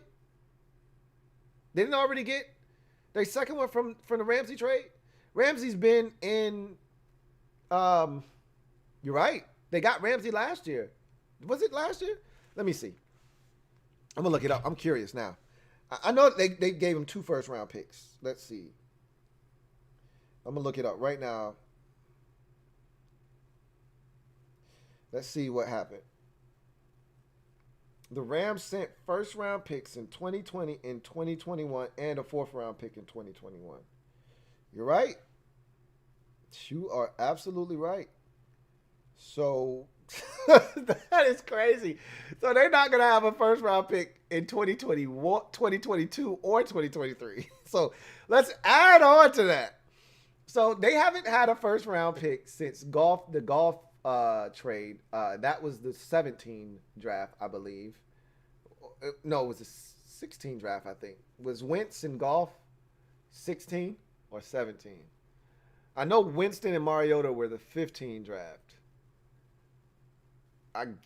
I guess Winston, those guys were 16. And who was 17's draft? Who was number 1 in 17? Was that the Myles Garrett draft? I think that was the Myles Garrett draft. And then 18 was, all of these quarterbacks, Baker and Darnold and all of those guys. And then 19 was Kyler, and then 20 was Joe Burrow. So they haven't had a first round pick since 16. 17, 18, 19, 20, 21, 22, 23 now. If this deal goes through and they do give up 2 first rounders, it'll be 22 and 23. So 7 years they wouldn't have had a first round pick. Let me check Jared Goff. I might be off by a year. Jared Goff, rookie year was 2016. My God. 7 years of not having a first round pick. Are you kidding me? Unbelievable. That's torture. I remember after the Bob Griffin trade, having to sit in timeout for 2 years in a row. It was the worst. Imagine having to sit in timeout. When all of the fun first round conversations are having, the Rams are like, man, first round's overrated, man. That shit's for chumps anyway. You know how you try to demean something because you don't have it and everybody else is talking about it? That's how the Rams are. Like, man, I don't want to. Let's talk about the second round. Who you think are going to be some really good guys in the second round? Like, that shit sucks. When everybody's got their little first round mock drafts and you can't participate. 7 years though? Unbelievable. Thank you for that, Kevin Guvera. You're absolutely spot on. The Jags have the Rams 2021 first round pick. So that means that's probably 2022 and 2023 first rounders. Where's that third round pick? That could be in 2021 just to make the Lions feel good about getting something this year. Or not. We'll see. That's insane. Vincent Cole, thank you for the super chat. Greatly appreciate you. Thank you for doubling up. Double up. Greatly appreciate you. Vincent Cole, who writes, hey, Lou, what do you think about LSU Marshall, Jalen, shucks. Yeah, him. He's outstanding. Obviously, he nor Jamar Chase played this past year, so, I mean, it is what it is, but they were a part of that Joe Burrow year, and I remember telling you guys, hey, this Marshall guy is just as deadly as Jamar Chase and Justin Jefferson. Like, this dude is a big part of why they're so nasty, because if you go after Jefferson, if you try to take away Chase, now Marshall is killing you. So he'll be a first-round pick. He'll be a first-round pick. Metaphor, thank you for your 5th super chat. Greatly appreciate you, Metaphor. Who writes, Senior Bowl final interview with no combine, stock up, stock down. I mean, we'll talk about that, as the weeks progress, and we'll talk about a lot of these players, and, some guys elevated their stock, obviously, some guys not so much, but, at the end of the day, the Senior Bowl was more important this year than any years in the past because of no combine and all of these unique pro days that will take place. So guys that were at the Senior Bowl and got to perform really did themselves a huge service to their draft stock. But those who didn't may have done a slight disservice. We'll see. We'll talk about all those things. We got plenty of time to talk about it. Trust me. We'll be all over that stuff. Vincent Coe, thank you for tripling up. Greatly appreciate you. Vincent Coe writes, if you had 2 picks, would you prefer Farley or Surtain? I'm a Patrick Surtain guy myself. I know Caleb Farley's pretty damn impressive. Both of them are big guys, so you're not, trading off one guy that's 5'11", borderline 6 feet for a 6'2" guy. Both of those guys are in that 6'1", 6'2" range. So you're looking at long, rangy corners that can run. I think Farley's may have a little better ball skills of the two, but Surtain is, I think, more physical and willing to tackle. And he's got that pedigree. Dad played in the league. I don't know which one I love more than the other right now. I would lean towards Surtain right now because I know more along the lines of what I'm getting. But again, film study is going to be big in terms of which I would rank ahead of the other. But right now, it's too early for me to have a definitive opinion. I just know what I saw from Farley and I've watched him for a couple of years in 18 and 19, and then Surtain, watching him this year and last year as well. So we'll see. Vincent Cole, thank you for your 4th super chat. Greatly appreciate you. Vincent Cole writes, which one would I pick, Farley or Surtain, if you had to pick one for my team? I would probably go with Surtain because we put a lot of stress on our corners to tackle. You got to be physical. You got to come up and tackle. I don't know. I'm not saying that Farley doesn't tackle. I'm just telling you that Surtain does. I know that. And I know he can cover. Both of these guys can. Again, that could change. I could come back 3 weeks from now and tell you, nah, I'd take Farley. But right now, it would be Surtain for me. Santiago Tradell, thank you for the super chat. Greatly appreciate you. Salud, Santiago, who writes, Lou, Kelan Mond looked like Washington football team future today. Kelan Mond is hot-ass garbage. And I won't stand for any Kelan Mond discussion. Not a fan. He looks, I told you, he looks the part. But he's, trust me, this ain't what you want. As a wise man once told me, trust me, Santiago, this ain't what you want. Kelan Mond is not what you want. I stand by that. John Livingston, my man J.L. Smooth. Thank you for the super chat. Greatly appreciate you. John, salute. Writes, what up, Lou? What a huge price the Rams paid. And I'm a Stafford fan. Just to start, though, this offseason is going to be crazy. Who you telling? Who are you telling? This, again, didn't see this coming and going the way that it did, but it did. And it's just the start, as you mentioned. If we thought that was crazy, wait till you see some of these deals that happen, especially if, and I still don't think it's going to happen, but if Watson is traded, if you thought this deal was crazy, wait till you see what's shelled out. And you know what? Kind of looking back, I should have known that, Stafford could fetch 2 ones. If Jamal Adams could fetch 2 ones, and he's a safety, why can't Matthew Stafford fetch 2 ones? Just think about that. Let's see. Martin Matthews, thank you for doubling up. Double up. Thank you for doubling up. Double M. My man Martin Matthews, who writes, hey, Louie, he says, I might be by myself on this. The first time I saw the offense run like it was supposed to was with Taylor, not Kyle or Alex. Is there a QB you would like Washington to go for? I'm intrigued. The guy that I want them to go after isn't going to be available. So I don't really deal in those hypotheticals. But the guy that I want them to go after, or I would like to see them draft, would be Zach Wilson. I don't think he's going to be available. I think the Jets are going to select him 2nd overall when it's all said and done. That's what I think. I could be wrong. They could fall in love with Justin Fields. They could fall in love with Trey Lance. I think they're going to ultimately, fall in love with, like Urban Meyer. When Herb took the job in Jacksonville, he said and did what he was supposed to say and do, which is cast doubt on the number 1 overall pick. We're going to do our homework. But the first 2 quarterbacks are the only 2 that I think he's really considering.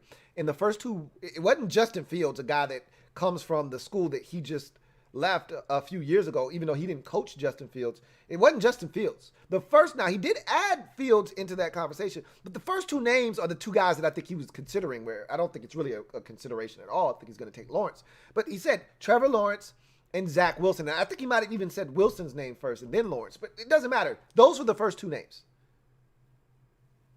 I think there's a consensus around the league that those are the 2 guys with the highest upside. And then you get to the rest. Wilson would be the guy, but he's not. I don't think he's going to be available. So, I thought Kyle ran the offense just fine. I don't think the offense looked as dynamic though with Kyle. Kyle wasn't pushing the ball down the field. Like, Taylor came in and immediately he's chucking it 30, 40 yards deep. I mean, the first possession versus Tampa, he throws it to Cam Sims, and it should have been a catch, and it should have been a 35, 40, 50-yard game. First game against Carolina, when he came in the fourth quarter, he started chucking it down the field. Like, that was the thing that was eye-opening. Is like, and I've been watching the film, so I've been telling you guys all year long, this was capable. Like, this offense was capable of having some big shots. The guys weren't taking them. He took them, so it looked a little bit different. But, yeah, we'll see what they decide to do, man, honestly speaking. JL Smooth, thank you for your super chat and doubling up. Let me get back to it. Double up. Greatly appreciate you. John Livingston, my man JL Smooth writes, whoa, Lou, Rodgers over Manning at strictly talking quarterback position. Manning is cerebral from the position, much like Brady. Command of the line of scrimmage, sees everything, knows what the defense is doing. But there has never been a quarterback to me in this lifetime, in my lifetime, in this era, that encapsulates everything that is the quarterback position. Peyton Manning, let's not act like Peyton Manning had the best arm in the world, because he didn't, okay? Peyton Manning's anticipation was through the roof. That's what, those deep balls, I remember him throwing those deep balls to Marvin Harrison. He wasn't chucking those things 50 yards down the field in the air. Harrison would win at the line of scrimmage. He would get even with that corner at 15, 20 yards, and that ball would be in the air. And by the time he hit 32 yards, it's a catch, and he's streaking down the sidelines. Manning's arm wasn't big. Manning had no athleticism, okay? He had 2 left feet. He was cerebral from the neck up. Aaron Rodgers' entire body is elite. Mind, arm, legs, elite. No other quarterback has that package that I've seen. And I told you, in 5 years, Mahomes will probably overtake Rodgers. But nobody has come close to me of everything that you look for in one quarterback body like Aaron Rodgers. So that's why I say Rodgers. Now, if we want to talk about winning and all of that stuff, there's nobody better than Brady. But that's not what I'm talking about. I'm just talking about pure God-given talent playing the quarterback position the way it's supposed to be played. Not just from a running standpoint, not just from a throwing, but everything. You got to be able to do everything. You got to be able to command the game at the line of scrimmage, throw it to the guy that you're supposed to throw it to, throw it accurately. Who else? Who throws it more accurately with more zip on the move than Aaron Rodgers? Nobody. That Jared Goff, that Jared Cook throw against the Cowboys in the playoffs will go down as one of the greatest throws ever made in playoff history. I still see it. He's literally standing with his tippy toes in bounds. Doesn't have to move. Rodgers is rolling to his left. Flips his body and throws a rifle shot 35 yards on a BB to a guy standing in one spot that couldn't afford to move. Couldn't afford to have to stretch or go up or go back. It had to hit him right between the 8 and the 7. And it did. On the move to his left. Not many guys in the league. I'm probably Mahomes is the only other guy that can do that. It's Rodgers, man. For me, I can't speak for you. For you, it's Manning, it sounds like. Maybe it's Brady. It's Rodgers for me.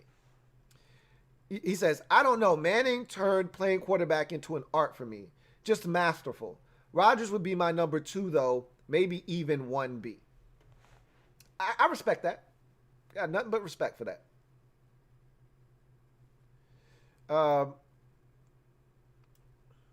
Let's see. Got some more super chats. This next one is from Fat American. Thank you for the super chat, Fat American. Greatly appreciate you. Salud, Fat American, who writes, what if Heineke is actually a good quarterback? What if? As a wise man once told me, what if my head was turned backwards and I could see facing backwards, forwards? What if? You know? Another wise man told me, what if Portland drafted Jordan? What I'm saying is, we don't know. What if Taylor Heineke is good? I'd like to see him get an opportunity, honestly speaking. I've already told you the only thing that concerns, and I told you this before he even played, is injuries. He's a smaller guy. He got injured in the game. That's the thing that concerns me the most with Taylor Heineke is his stature. Can he last, running around? We've seen smaller stature quarterbacks last in this league, so it's not impossible. But his brand, Drew Brees, smaller guy, stays in the pocket. Russell Wilson slides. You sack Russell Wilson, but you're not getting shots on Russell Wilson. Okay? Heineke's diving and all kinds of shit. You're not going to last at 6 feet, 200 pounds doing that. So, he could be good. He could not be good. We don't know. I don't know if he'll ever really get an opportunity to prove if he's a legit starter or not. That's just how the cookie crumbles sometimes. So just how it goes. If you haven't already done so, please subscribe to the Louie T Network. Turn on that notification bell so you don't miss a thing. And also hit that like button if you haven't already done so.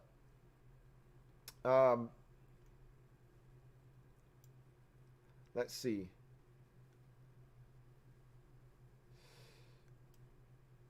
Metaphor says, let me see, is this the next super chat? I don't want to skip over anyone. It is.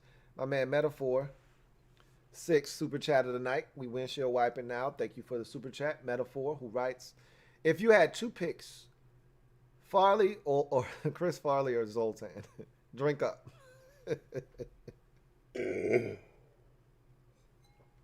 Farley all day, man.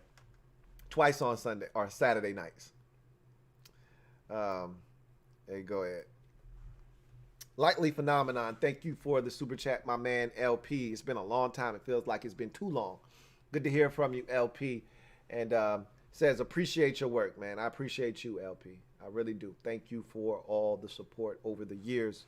And it's good to hear from you. Joseph McCarter, thank you for the super chat, Joseph. Really appreciate you. DCJ, thank you for your 5th or 6th super chat. We're just going to windshield wipe. Think we there already anyway. My man DCJ writes, yo, Lou, you think Goff going to bite off some kneecaps? He ain't got no choice. That's what his head coach is about, biting off kneecaps. They get knocked down, bite off a kneecap. You get up, you fight, you get knocked down again, you bite off another kneecap. So if Goff ain't about that kneecap biting life, you're going to have to get with it. And I can tell you something else. Jared Goff has always been a California boy. All right? Everybody's gone surfing USA. He's always been a California boy. Well, that shit's about to change. Because he's in Detroit now. He's in the Midwest. See how he handles that. He'll be playing inside a lot more. Maybe that'll fare well for him. We'll see. But he's gonna have to get with the kneecap biting program. My man, JL Smooth, thank you for tripling up. I greatly appreciate you. John Livingston, who writes, saw an article saying the Lions only took Goff to trade him for future picks. Fair point on Jamal Adams, though. Mr. Blitz, no coverage. That could be the case. I mean, my whole thing was, who in the hell wants Jared Goff? The Rams, I thought, would be lucky if they were able to get from underneath this contract. So the fact that the Lions took him, maybe they are looking to take him and pawn him off to somebody else who's desperate. Like, say, a Washington for a veteran that they think can put him over the top. I hope they don't think Jared Goff is that guy, because he's not. But maybe they are going to be able to pull the wool over somebody's eyes and take Goff and flip him into another first-round pick. That would be awesome. If the Lions do that, their GM, Brad Holmes, without even playing a game, should get GM of the year. But we'll see. I mean, that's some thought-provoking stuff, if that's true. But you got, again, trades take two parties. Somebody's got to look at Jared Goff, look at his body of work, look at his contract and say, yeah, we're willing to pay Jared Goff $27 million over the next 4 years. Per year. Let me say that correctly. Pay Jared Goff $27 million a year for the next 4 years. I don't know if anybody's going to look at Goff, his body of work, and say, yeah, he's worth 27 per for the next 4. I don't think anybody's going to do that, but I could be wrong.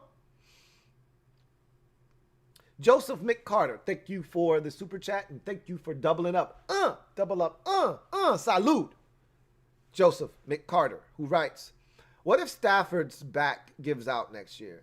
Do you think this trade in retrospect could be viewed as a great deal for the Lions? I think it's already viewed as a great deal for the Lions. Right now, as we sit here with them moving on from a guy that wasn't a part of their rebuild or their future.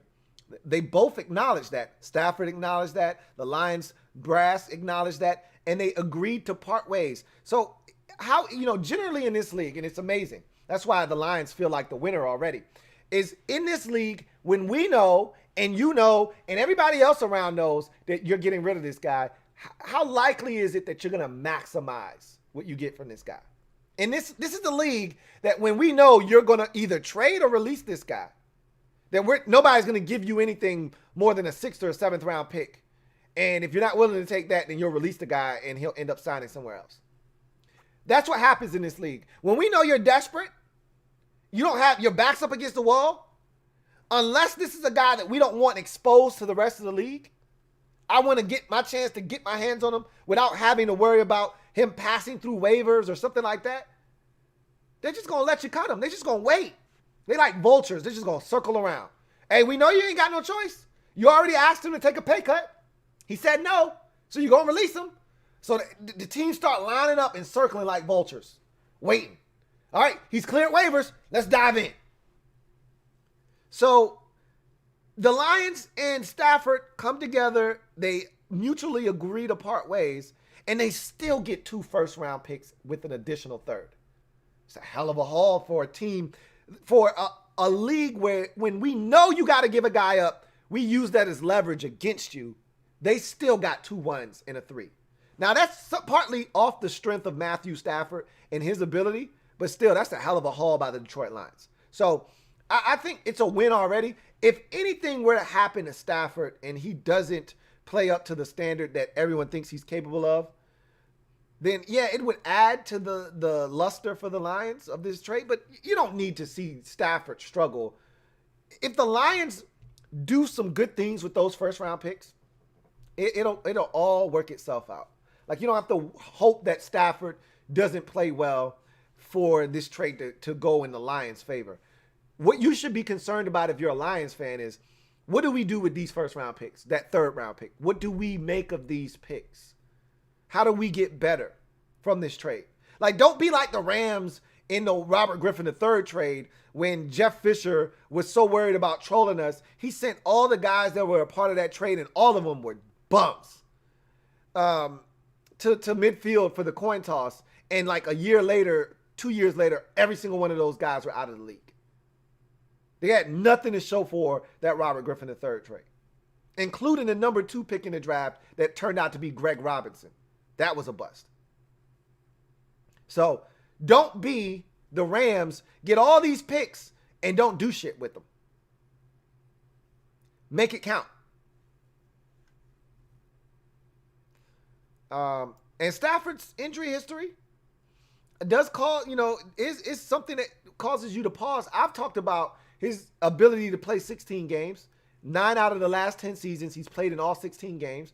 Only 2 years ago in 19, he didn't play in all 16 games. Yeah, he's got some nicks and bruises and things of that nature, but he's been a warrior. I don't really worry about, Matthew Stafford and his ability to stay healthy. But I've said wherever he goes, it'd be nice if they protect him and he doesn't have to take as many shots. And he's not dealing with ribs and a thumb and a neck and a back and an ankle. It'd be nice if he didn't have 18 different ailments still out there playing, though.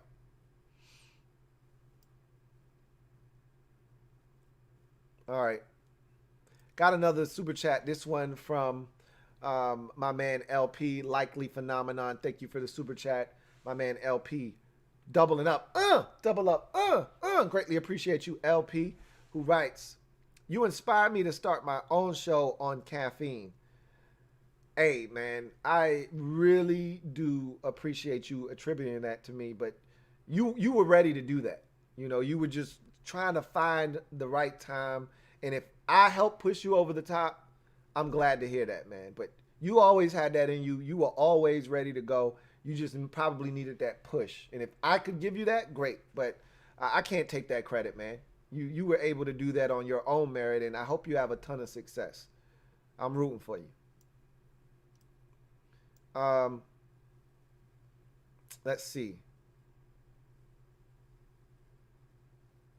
Got another super chat. This one is from Enigma RJ. Double up. Thank you for the super chat and doubling up, Enigma RJ, who writes, hey Lou, can your Patreon be a part of your college film study? Of course, I already told you guys it was.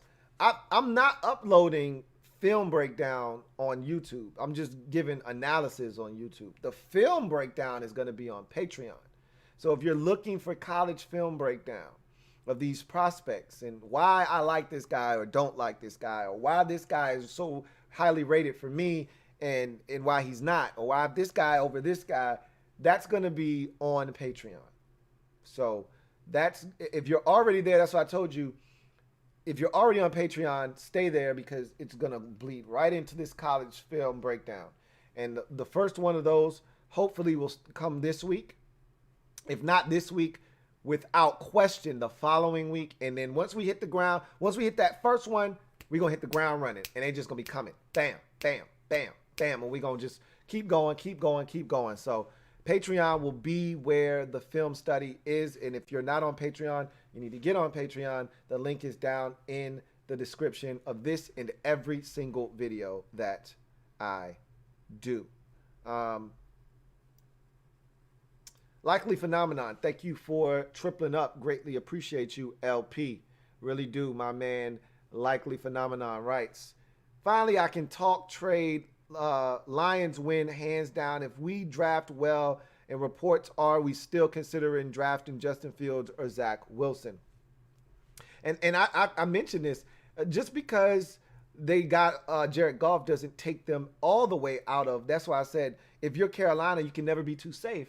Because this doesn't necessarily take them completely out of the quarterback market, especially somebody already said that reports are, and look, there's going to be a bunch of reports flying around. We don't know what's true, what's not true, especially when deals first consummate.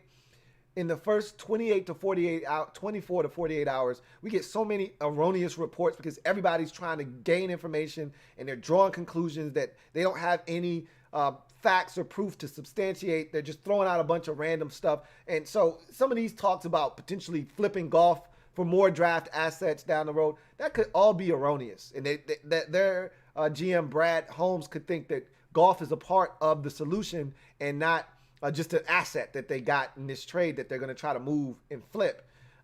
We don't know what the hell's going on. We don't know what their thought process is. But they could say, hey, Jared Goff, we're going to use him as a stopgap. We think Trey Lance is going to make a fantastic NFL quarterback. We just don't think he's going to make one right now. We want him to learn for 2 years. And then, much like Jordan Love in Green Bay, sit him for 2 years. Goff can play the next 2 years. We can get out of the Goff contract after 2 years. And we'll move on then. And we'll play Trey Lance and we'll keep it pushing. That could be their thought process. We don't know. We don't know. So they could still be in the market for a quarterback. They could not be in the market for a quarterback. They could flip Jared Goff for more draft compensation. They could not flip him. They could think he's a part of the future. They could not think he's a part of the future. We don't know. We have no idea. That's why it's going to be fun to see how all of this unfolds. But it does feel like the Lions won this trade right now. It does. We'll see. JL Smooth, my man, John Livingston, thank you for your 4th super chat of the night. Greatly appreciate you. John writes, Lou, Manning threw it 70 yards into the wind in a skills competition. Manning didn't have a weak arm. I will die on this hill. I'd have to see that to believe it. You might be right. I'm not calling you a liar. I didn't see it. I refuse to believe that Peyton Manning could throw it that far. I'd give and look, Manning might have been able to chuck it 70. Maybe. But when you watched him, you never saw a guy that you say, hey, man, Manning's zinging it in there. You know, if he was on the move, he's losing velocity. Rodgers is on the move, and it's a tight spiral. I remember a couple of Manning balls that were up there. I mean, they were spirals, but they weren't tight spirals. They were kind of wobbly a little bit. They got there, though. They got there. But Rodgers, on the move, man, can he zip it? It just looks different coming out of his hand. It just does. I'll let you die on that hill by yourself, though. Oh, man. Got another super chat. This one is from my man, JL Smooth. Again, thank you for your 5th super chat. Can't see you. Greatly appreciate you. My man, JL Smooth writes, oh, and man, I'm sure you've addressed it, but I keep seeing Cam to the Washington football team. He says, is a strong possibility. I know how you feel about that, though, hating on Cam. No, I don't. And look, everything's a possibility. I don't want to dismiss anything. There are ties there. They're undeniable between Ron Rivera and Cam Newton. And I remember very vividly Ron Rivera saying about Cam Newton, I won't bet against Cam. If he's the Cam, if he's healthy, I won't bet against him. Well, he proved this year that he's healthy to a certain extent. He can still run. I don't think he can pass a lick. Ron may see it differently. Ron may make excuses for him. Hey, they had no offensive talent around him. They didn't know how to, just like with Josh Norman. You know, Ron was like, y'all didn't use him right. He was right about that. I said we weren't using him right. He might say they weren't using him right in Carolina, in New England. We know how to use him, so we'll bring him here. That's a possibility. I don't see Ron going down that road, though. He watched Cam like everybody else, and if you come to any other conclusion than Cam Newton is a backup, then you weren't watching enough. You didn't watch closely enough. The man is as inconsistent as he's ever been, and he was never consistent as a passer. Never. He's even more inconsistent now. I don't see it happening, but you can't rule anything out. So I won't say with 100% certainty he's not coming to Washington, but I'm putting it at 95% he's not coming to Washington.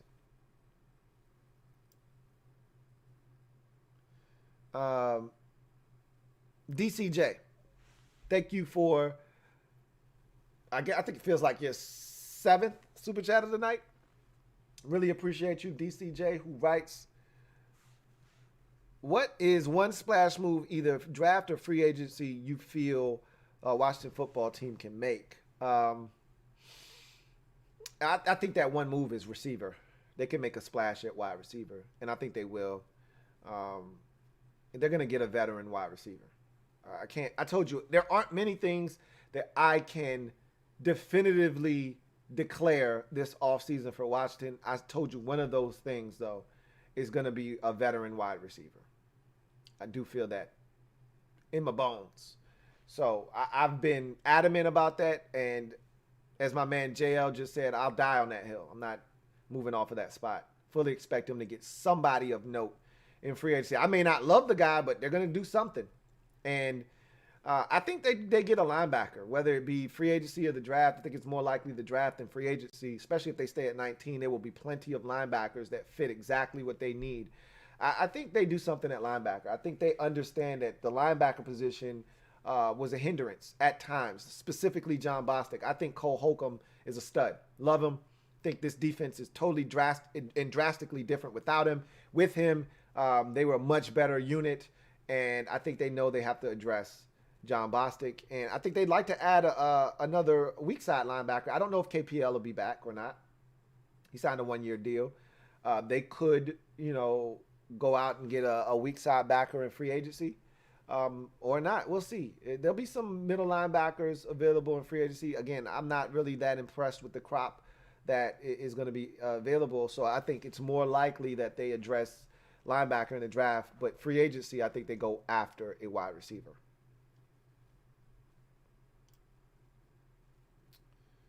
Got another super chat. This one is from my man LP, 4 for the night for Likely Phenomenon. Greatly appreciate you.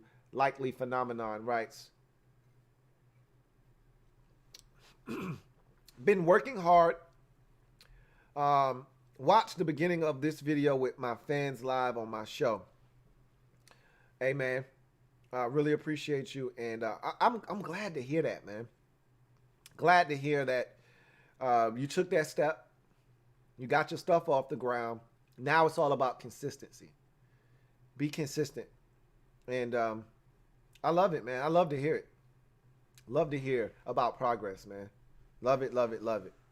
So happy for you, man. I truly, genuinely am. Best news I've heard all day. All right. With that said, that's going to do it. Got no more super chats. I did not anticipate this being a 2-hour stream. But when you get 2 first rounders and a third rounder for Matthew Stafford, look, I told you guys this was going to be the first big domino of the offseason. I told you Stafford was due a $10 million roster bonus on the 5th day of the new league year. Thus, the Lions were going to want to get this thing done prior to the Super Bowl. Get it over with now. Wipe your hands clean of this situation so that the team that's getting him knows what they're getting themselves into. So they did that. The deal is done. The first big domino of the offseason has hit, and it's a massive one because it not only changes the outlook for one team in the Rams, but it also changed another quarterback in Goff going from L.A. to Detroit. What are the Lions going to do with Jared Goff? Are they going to start him? Are they going to trade him? What is the deal? I don't know. But that's another domino, too, that we talked about. We talked about 9 quarterbacks and their futures and how they could potentially shape and mold the offseason. And right off the bat, 2 of them are in the same deal, Stafford and Goff. Now that leaves Watson and Darnold and Rodgers and Wentz and Prescott. And, Ryan really isn't in the discussion anymore. He's not going anywhere. And Garoppolo. So I find it very fascinating. And I didn't even mention, I talked about ancillary guys that could be affected, like Teddy Bridgewater. He could become available. If Carolina lands Deshaun Watson, they may give, just like I said about this deal, if I'm the Houston Texans, I don't want your, quarterback contract. Even though Bridgewater's contract isn't all that cost prohibitive, I don't want your contract. I don't want that contract from you. I'm good. So then Teddy Bridgewater becomes expendable. Does somebody call, the Panthers and say, hey, we'll give you a 4th rounder for Teddy. You don't need him now. You're trying to get from under that contract after you've inherited Watson's contract. I'll give you a 4th rounder for him. Somebody can do that. Winston's a free agent. I may not love him, but somebody, all it takes is one. Somebody's going to give him an opportunity. Maybe it's New Orleans, maybe it's not.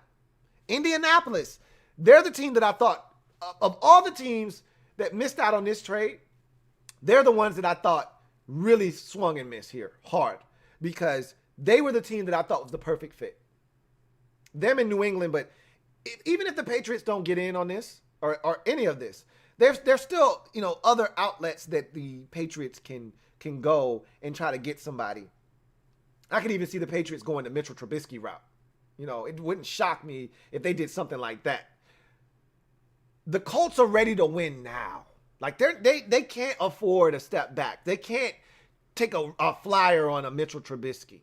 They would have been interesting if Carson Wentz would have been available, but he's not. So now I look at the Colts and I say, even if they get a Sam Darnold, even if they're the team that trades for Sam Darnold, are we sure Sam Darnold's ready to win now? We're not. And so that's why I thought they had to be aggressive on Stafford. And they didn't get him. And so now I look at them as potentially the biggest loser in all of this. Because they got to do something. And as their GM, Chris Ballard, eloquently said, we're not high enough to get anybody. He can make them high enough. But I also know Chris doesn't want to give away too much draft capital. He knows what it's going to take for him to move from, say, 22, and I don't know exactly where the Colts are. Let's just assume they're at 22. He knows it's going to take a lot for them to move from 22 all the way up to, say, 6 to get his guy. Is he willing to part ways with what it's going to take? Maybe he is, maybe he isn't. We'll see. I find that very fascinating. But in any event, got another super chat here from Joseph McCarter. Thank you for the super chat, Joseph McCarter, and tripling up. Greatly appreciate you. Joseph McCarter writes, Galladay to watch the football team. Is that possible? Is it good? Like I said, anything's possible. I think Galladay is too rich for our blood. You know, to me, that's not where we're shopping. Galladay's one of those high-priced items at the front of the store. I told you, we're bypassing that rack. We don't need a Kenny Galladay. He's top of the market wide receiver stuff. I think we bypass that and we go to the rack behind him. That's where we're shopping. Again, you got to be really kind of smart and shrewd with how you shell out this dough if you're Washington, because of all of the looming contracts that are coming. On the defensive line, they're going to have to, I think they want to re-sign Jonathan Allen this year, re-up with him. They have no choice but to do it with Brandon Sheriff or let him walk. I think they're going to try to re-sign Brandon Sheriff. How do they feel about Ronald Darby and what he gave us? He was our best corner last year. He was the most consistent corner. There's no debating that. Do they want him back? How much are they willing to pay to get him back? If not, he moves on. You know, there's so many different things that could happen this offseason. I don't think you can spend that kind of money at receiver. I think you've got to kind of scale back how much you're willing to pay. Galladay is going to be too expensive. I think he's a top of the market wide receiver this offseason, even if that means Detroit having to franchise tag him if they can't reach a long-term deal. We'll see. They may let him walk. You know, they may be in full rebuild mode, and Galladay may not be a part of the rebuild. You know, he's been a guy that's been banged up throughout his career. When he's healthy, he's dangerous, but he's been hurt a ton. Let's see. I'm gonna say right now, in a possible 32 games in the last 2 seasons, he's only played in 18. That's my guess. Let's look it up. See how far off I am. And I'll put it at give or take plus or minus 4. Let's look at his career games. Let's see. Okay. That didn't give me what I wanted. So I'm going to have to actually go into a site. I didn't want to have to do this, but thought I could just get it. Let's see.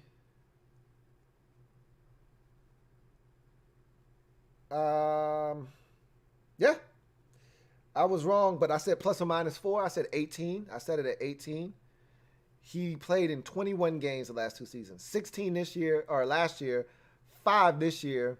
He played in 11 as a rookie, and 15 the year after that, his second year. So out of a possible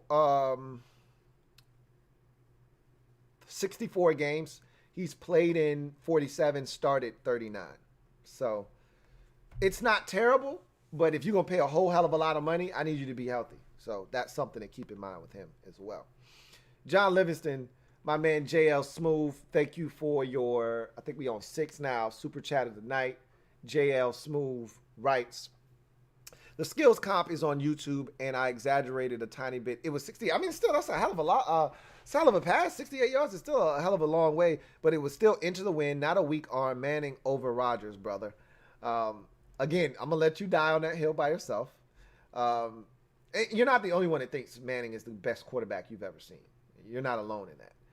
But I'm a Rodgers guy through and through. I've stated this many a times. But I'll just tell you this. If Manning got it 68 yards into the wind, Rodgers is getting it 80. There, I said it. Metaphor. Thank you for your 8th super chat of the night. Really appreciate you, Metaphor, who writes,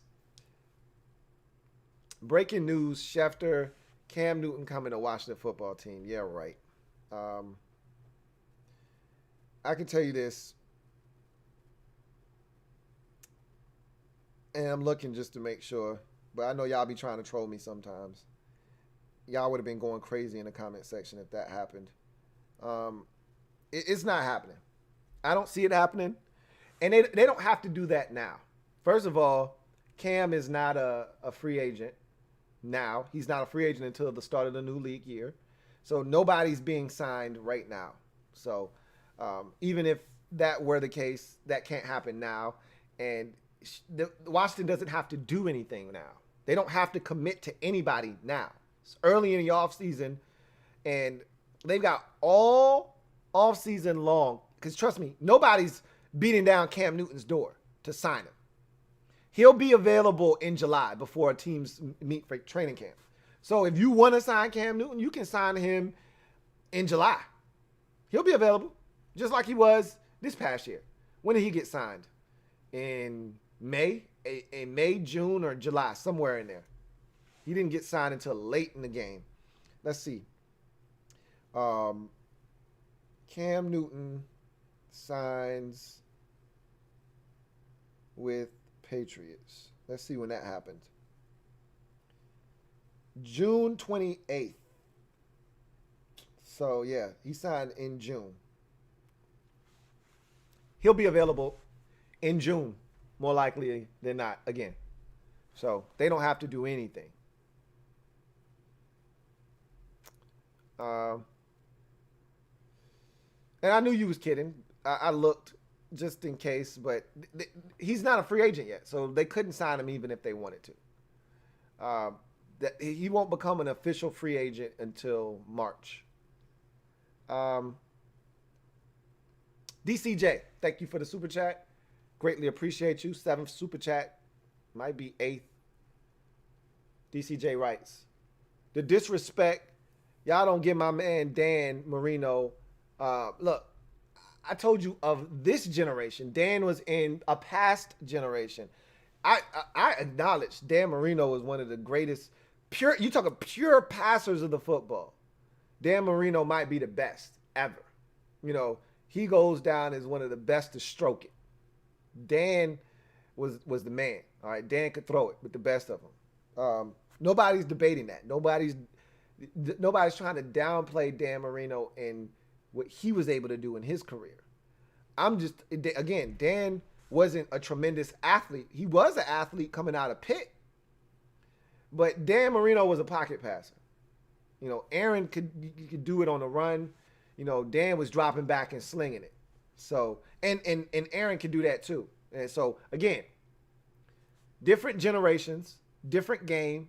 I don't really like comparing guys that played in different eras because what Dan Marino and John Elway and Troy Aikman and Jim Kelly and Steve Young and Joe Montana and all those guys, what they had to put up with is totally different than the soft, laxed rule on the offense in terms of what defenders can or can't do to receivers down the field, and how they can be hit in the pocket. When you look at what one generation had to endure versus another, it's apples to oranges. It's not an apples to apples comparison. And when you start talking about what this league is evolved into, when those guys played, that's why you have to also take into consideration when some of these numbers were achieved. Like when you look at Dan Marino being the only guy to throw for over 5,000 yards for the longest time. It was a long stretch there where he was the only guy. And then, you know, to see when he did it in an era where you ran 3 yards in a cloud of dust. You know, running backs were more prolific and stars in the league than quarterbacks were. They were the more popular guys.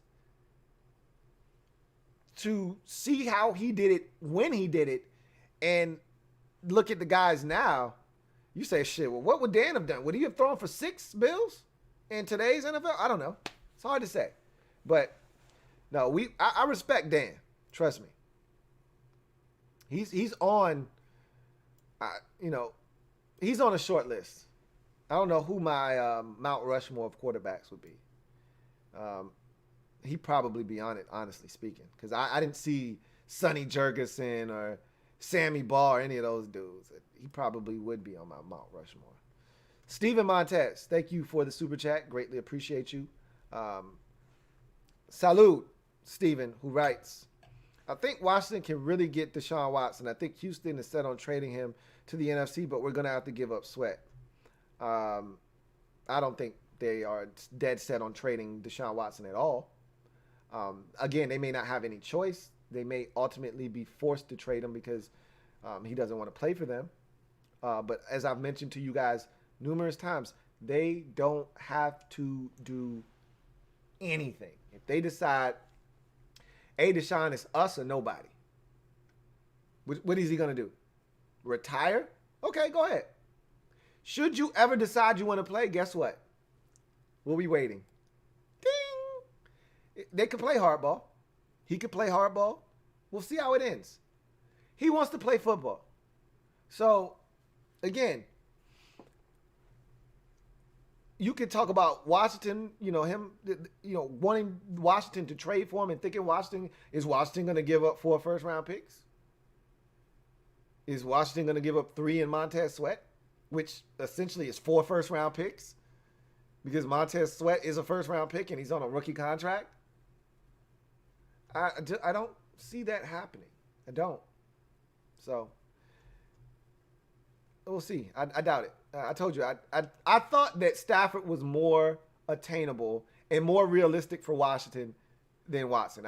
I never entertained Watson to Washington because it's just too much. I didn't see it happening.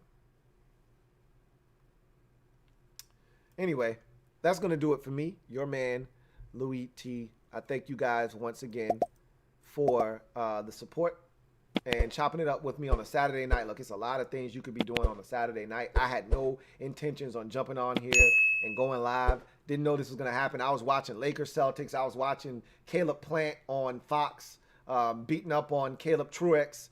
And I had no intentions of jumping up here. And then, boom, look at my phone. I said, babe, we live. We live. It's all the way live. It's all the way live. I said, we live.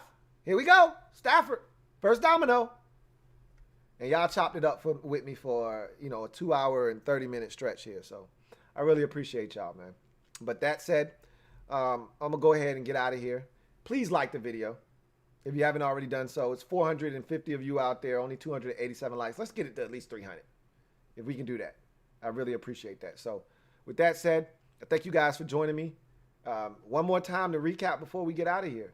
Matthew Stafford on his way to L.A. to join the Los Angeles Rams in a blockbuster deal in which the Lions receive 2 first-round picks. As we talked about tonight, the Jags own the Rams 2021 first-rounder. So the assumption is 2022, 2023 first-rounder, and they also give up a third-rounder. Don't know when exactly that is. Probably more likely than not in 2021. I think the Jags, what did it say? They had the Rams 4th-round pick, or was it the 3rd? Yeah, 4th. So they technically have a 3rd. It could be this year's 3rd-round pick. The Rams could literally have just a 2nd in this year's draft, and they won't draft again until the 5th. It's not out of the realm of possibility. We've seen teams do that. The 49ers were like that last year. They didn't have a bunch of draft capital. They had like a 1st, and then they didn't draft again until like the 5th, I think it was. Or it might have been the Raiders or one of those teams. Either way, I digress. Big trade. Jared Goff, 2 1s and a 3 to Detroit in exchange for Matthew Stafford. Massive blockbuster deal. Sent shockwaves through the NFL. We'll hear about this over the next 48 to 72 hours. We'll get all the intricate details of this deal. And then we'll wait for the next domino to drop. So, should be fun. And anyway, I will see you guys on Monday for a podcast to kick off February. And we'll have plenty of talk to talk about, as we can see. Until then, I'm your man, Louie T. Remember, if it's not your man T, it's not, I repeat, not the best NFL coverage it could be. Until next time, you guys take care. Have a good one. LouieTeeNetwork. Network.